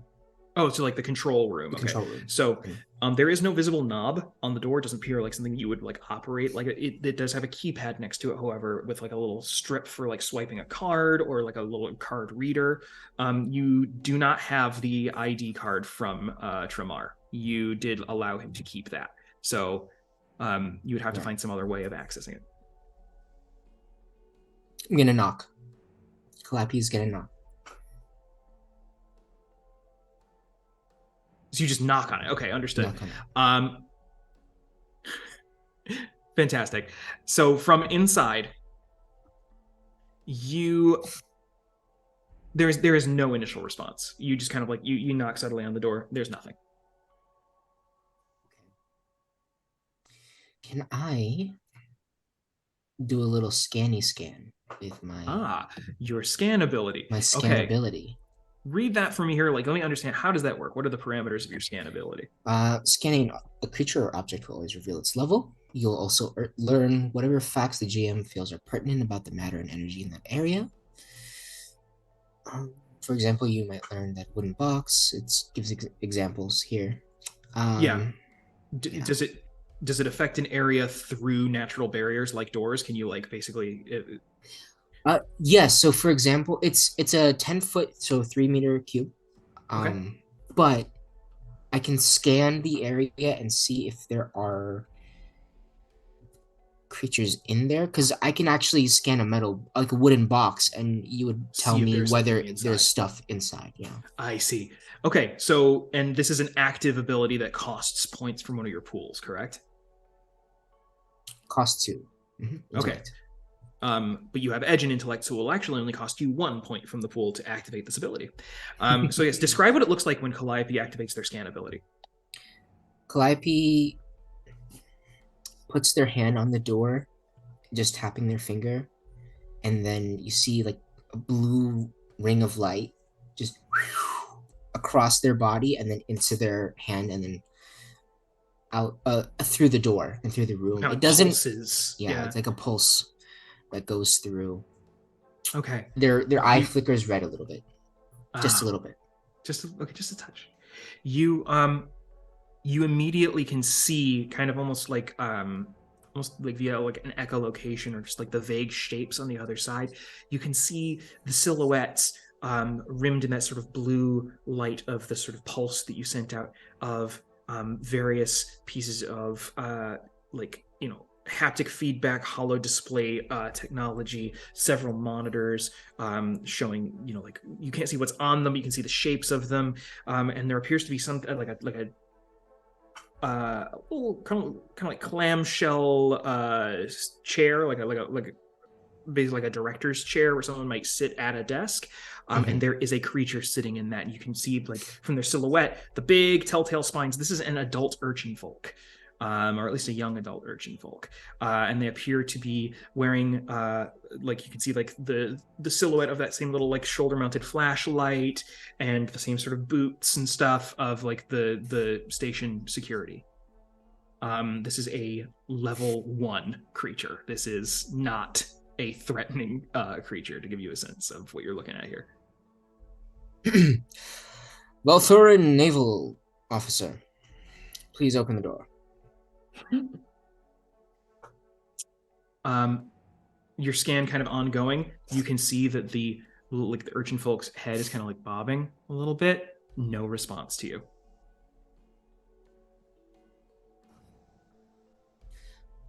Is the door to the soundstage open?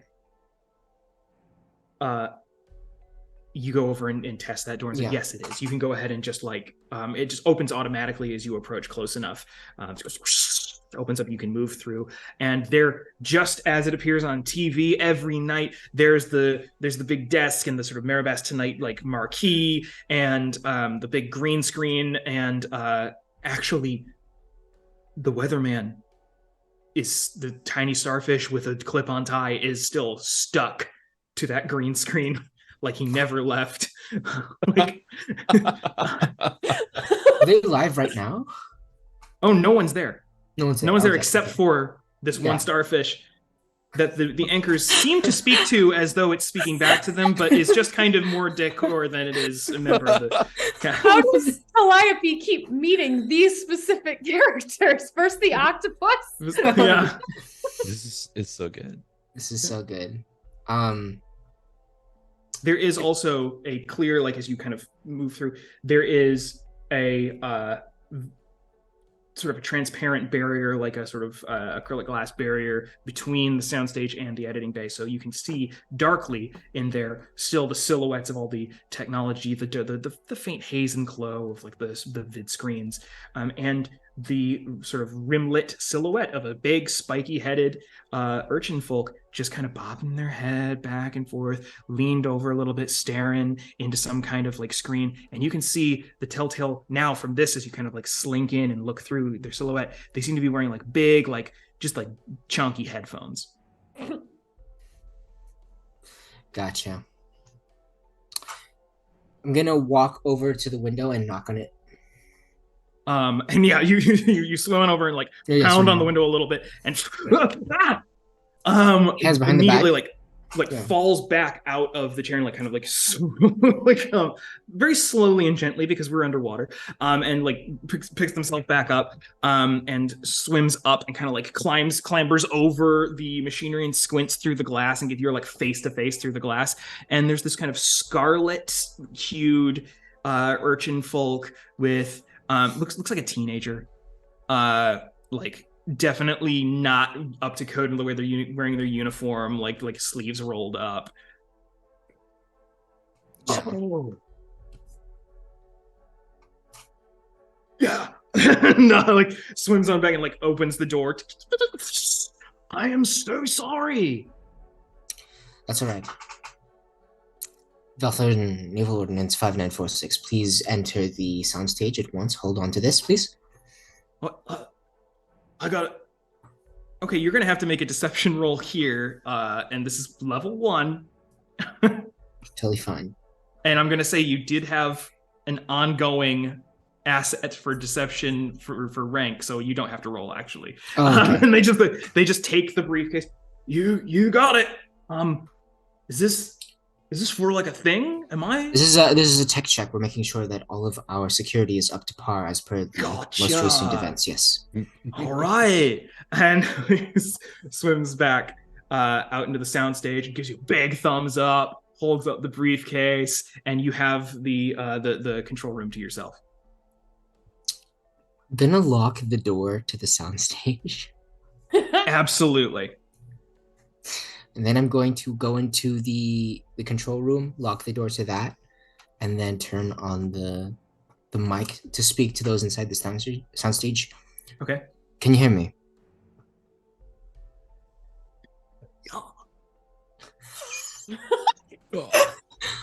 I love it. Oh my god. Guy. Oh, can we recruit him? What's the name on his badge that's clipped on his shirt? Oh, their name is Rascal. Oh fuck. Rascal. Do me a favor, Rascal. Hold that box up above your shoulder. Okay. Yeah, you press to the box, all right? This is a locator for problematic diodes in the system. So you're going to have to listen, and you're going to tell me if you hear one click or two. Okay. All right? You see the button at the top of that briefcase. Go ahead and press that button. All right. He presses the button immediately. Okay. And just drops. Just Oh, rascal. No. out cold. So much faith, just Yeah. fully willing. I mean, listen, authority figures determine whether or not I get to keep shredding on the weekends. Oh my god. I love Rascal. My favorite thing about this scene is this is Calliope after 7 shots. Yeah. Calliope is fully tipsy this entire time. Tipsy and like 4-dimensional chess getting around your Asimov do no harm programming, which Yeah. is great. That's remarkable. So I do need you to, if you want to like sweep this room and try and figure some stuff. What are you trying to do in here now that you've locked yourself in and there's no one watching you?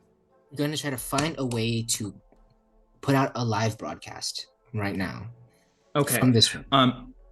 This is going to be an intellect check, difficulty 5, for you to understand the inner workings of the machinery here and kind of grok how you interface with all of it and how to activate it. Makes it 15 that I would have to roll? Yep. 15 on the die, unless you want to apply any skills you have, effort, assets, anything like that.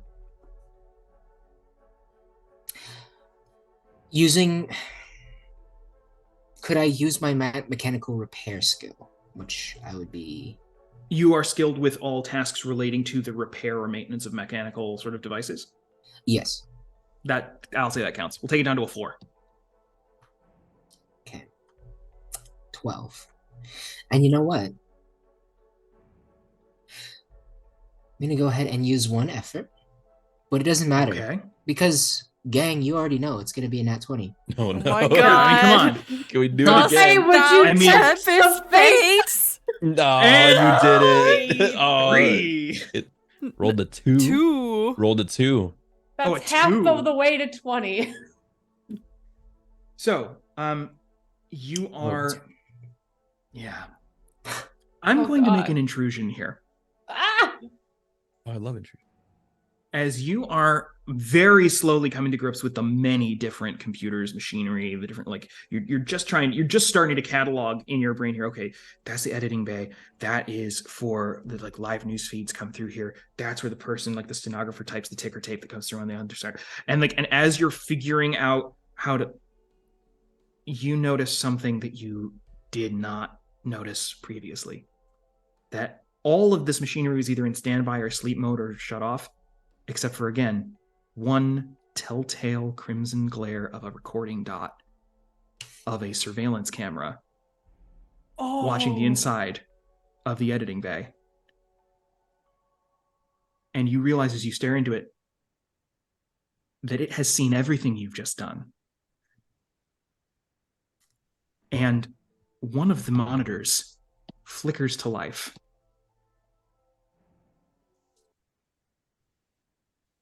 And on the other end, you can see a very severe-looking Valthuran woman, her kind of hair pulled, taut back into a bun, wearing naval gear, like the officer's uniform, but not in like scuba gear. She's like in a drier environment, but you can tell from like the surroundings that the decor is very similar. Somewhere in this building, there is an air-sealed room, like a control room, and she, furrowed brow, takes a look at you.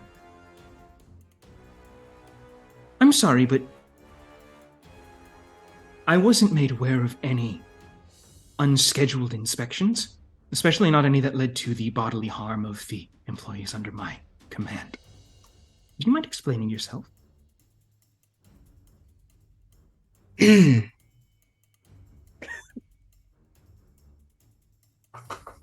I see where the camera is. You can see like where the security camera is, and then like the monitor has flickered to life in front of you, showing the person on the other end, basically. Oh, by the way, take an experience point for this. Okay.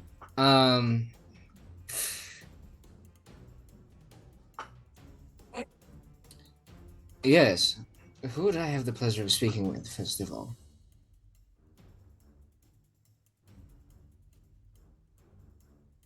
You are currently addressing the Valthuran Chief of Transportation and Information Security. Hmm. My name is Agatha Ferris. Apologies, Madam Ferris. One moment, let me check my records. Calliope turns around, reaches into a little pouch, and pulls out another barnacle shot that they kept.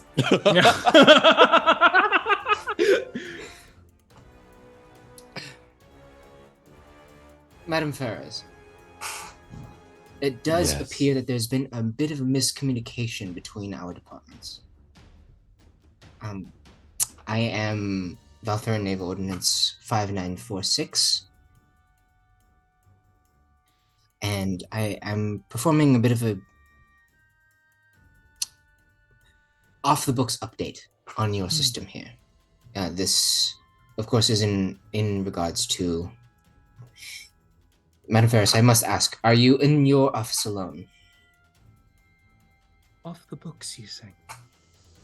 Yes. Are you asking me a question before responding to my query? That's very odd. I wouldn't expect it of naval ordnance from your... You said 5946. 5946. Ranked commander. I need you to make an intellect task to lie about this successfully. Base difficulty 7. Oh my god. Rascal unless was you have- zapped on camera. Yeah. If you don't have anything to reduce the level, it's impossible because you can't roll higher than a 20.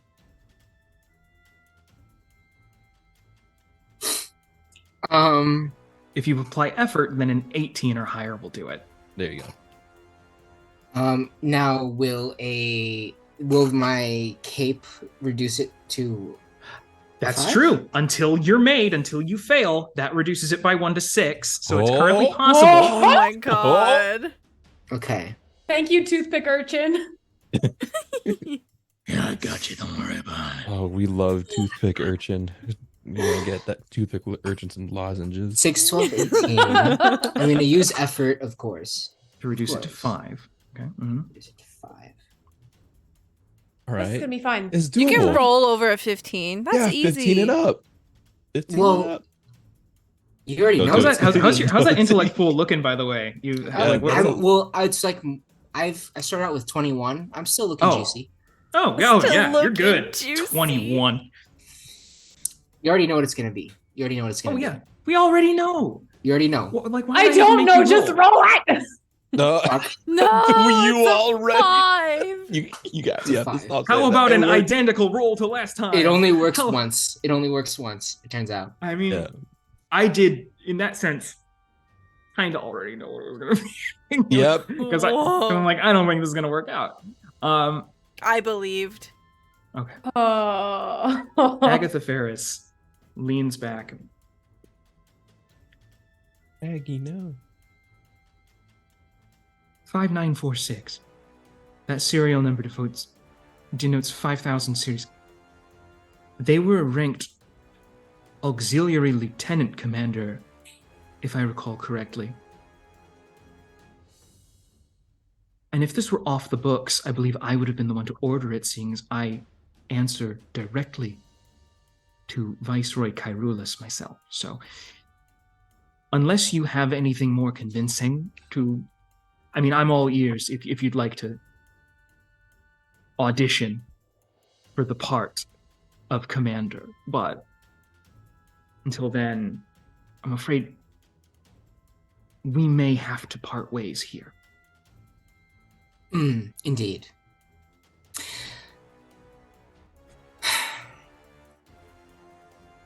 Agatha? Mm-hmm. Part ways we will. Calliope thinks of... What would Bunk say? The most revolutionary person I know. Yippee-ki-yay. Calliope says, I'm going to go do my thing. Cuts off their cape and like throws it to the side. And you're gonna go fuck yourself. Goodbye. Yes! That's me applauding the background. With the feed. And yeah, no, like the security camera starts to fizzle, and as you can see, like the feed starts to get staticky, and she's like, all right. And we're gonna kind of like the feed dies, and we cut to her office. She starts hitting a couple of buttons on a small console next to her. We are deploying UMA 13 units 1 and 4. Engage. And elsewhere in this facility, two chambers in the wall, two sort of like false walls open up, and coming down on magnetic rails, their fins unfurling, are two UMA 13 Stingray drones. Oh, shit. Which then launch and begin seeking your current location.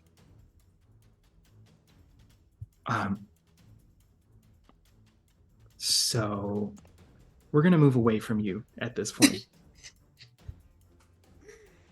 And in fact, I think we're going to have to see how these two coin flips resolve. Perhaps when we return. Although, if you would like,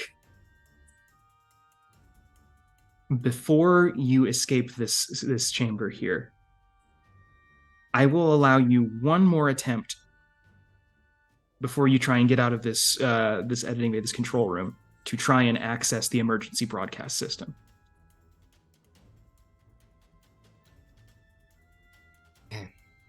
What's my If you do difficulty? so, it is a difficulty 5. Okay. Intellect-based roll. Mechanical to repair find brings and it down to activate 4. it. Yeah. Yep. Yeah.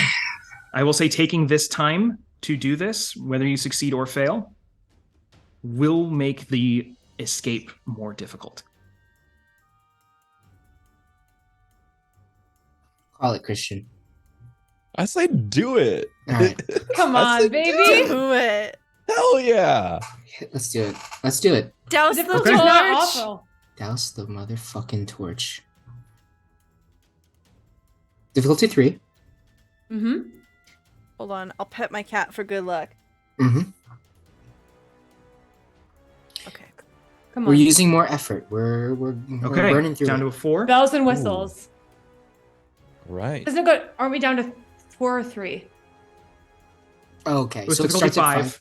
Starts Yeah, at 5, then 4 for effort. 3 for Because mechanical mechanical. stuff. It's mechanical. Yes, yeah. Right. Mm. 9 or higher will do it. 9 or higher. There we go. 17. 17. Look at that. Oh. Woo. Okay. Got it. You are able to finally find the station manager's local vid screen and monitor, and you are asked for credentials, login credentials, to get administrator passage. Recalling what Bunk learned from their first foray into the prison, I input user dtopaz3182 as the user, password Douse the torch.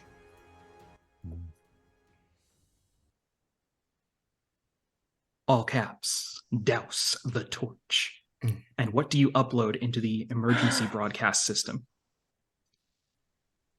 I upload exactly what we as a crew all together, standing in the lonely light, recorded to tell the people of Marabas. and taking a moment to put yourself at risk of bodily harm, holding long enough to commit to the override and inject your pirate radio signal to broadcast over the emergency broadcast system to every single radio, television screen, every single billboard. You're using the same security override protocols that were used by the Viceroy to deliver his speech on the day of the triumphal parade. Everyone in the city now, within earshot of any of these devices, hears what? It starts off with Berengaria's voice. People of Marabas, you are being lied to. In more ways than one, the Valthuran presence in these waters has been oppressive at best, damaging in its most putrid form. We come to you to bring some clarity to the murkiness that our guests have introduced. The damage to our community is a symptom of the Valthuran disease. You may not be able to see it, but we all feel what is happening. The siphoning of coralite is slowly killing every single life form in Sonaspar. They have buried the truth. You may not. Siphoning of coralite is slowly killing every single life form in Sonaspar. They have buried the truth behind a net of lies. They are taking and taking and taking, and it's leaving us with nothing. Worse, less than nothing. We urge you to look beyond yourselves, beyond these familiar waters, out into lands beyond. What is happening here has happened before. The cost to build the Valthuran Empire was paid for by the blood of creatures big and small. I ain't here to lie to y'all. I ain't one of you. But I'm here now with you, because Valthur gave me nowhere else to go. Because of Valthur, my home was turned to glass. Because of Valthur, I'll never know if my father was a kind man, what his laugh sounded like, if he was brave in the end. We know you're hurting too. We know they want you to feel broken and hopeless. But this, today, is a brand new start. Many of us are pushing back already. Please be careful if you want to act up on your own, because the Valthurans are scared now, and that makes them dangerous.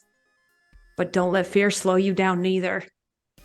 Never forget they've taken the lifeblood of your waters and defiled it into their weapons of war. In our many days and nights spent providing aid in the streets of Marabas, we have witnessed a rise in those in need of food, shelter, and medicine. We have witnessed the devastating effects this new Valthuran system of governance has had on the people who live here, who have lived here for generations. We will not stop. The people of Marabas will not rest. Please look for the signs, but most of all, look out for each other. Despite our best efforts, we know that people will be hurt. People will need shelter. And to our most unwelcome guests, this unrest will not stop. The parade was just to get your attention. Soon we'll be coming for your swords, the power you so desperately clutch. What'll happen once you have no means to assert your dominance? Wherever you go once the waters of Marabas douse your torch.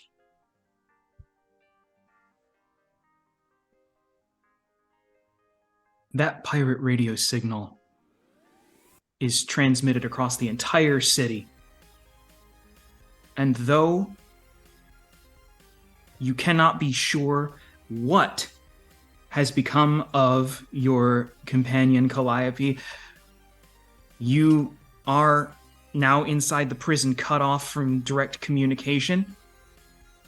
But as that punch lands and that man goes flying into that billboard and shatters that photo, Bunk and Berengaria,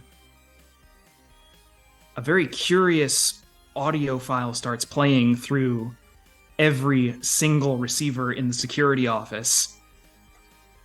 And that gives you, I think, just the shot in the arm you needed. So we will resolve this situation when we return next week. We'll see if you can all extract yourselves from the situation you have embedded yourselves into. But one victory blow has been struck already, so let's call it right there. Yes! Oh my god. Ooh, Yes. my goodness. Wow. I'm ready. I'm For this ready. ballroom blitz that's gonna happen in the Yeah. security office. Yep. Oh, it's gonna be so fun! Hot damn. Well, thank you so much, everyone. Thank you for all of the raids. Thank you, everyone that's been here hanging out with us. Thank you, everyone who's supporting us on all of the social platforms. We're going to wrap it up here for the evening, and we'll do that in the form of outros. Please tell me who you are, where we can find you, and what your favorite part of today's session was. The hardest part. How? Christian. Hi, everyone. My name is Kappa, but Christian is also good and encouraged. So you can find me on Twitter at the Kappa Chris, Hive in the same place, at the same tag. I'm all over the place. I do many things, but if you liked what you saw today, I want to plug 2 projects today that will kind of give you more of what you saw today. I'm on a podcast called Roads Uncharted, the first actual play podcast set in the Genesis system by Fantasy Flight Games. It's a nice little whimsical tale in the world, in a homebrew world by our GM Dex. So check that out. And also I'm currently writing for the next installment in the for Tales of Sinauna, the sequel book to the Islands of Sinauna. I'm really excited because I get to write a whole adventure for y'all. So that's I'm super excited for that. I played Risubi, the perceptive warrior who needs no weapon, or the perceptive warrior who sneaks. So it really depends on whether or not he's in the mech mantis shrimp suit, or if he's just a little tiny squirrel. My favorite part, there's so many.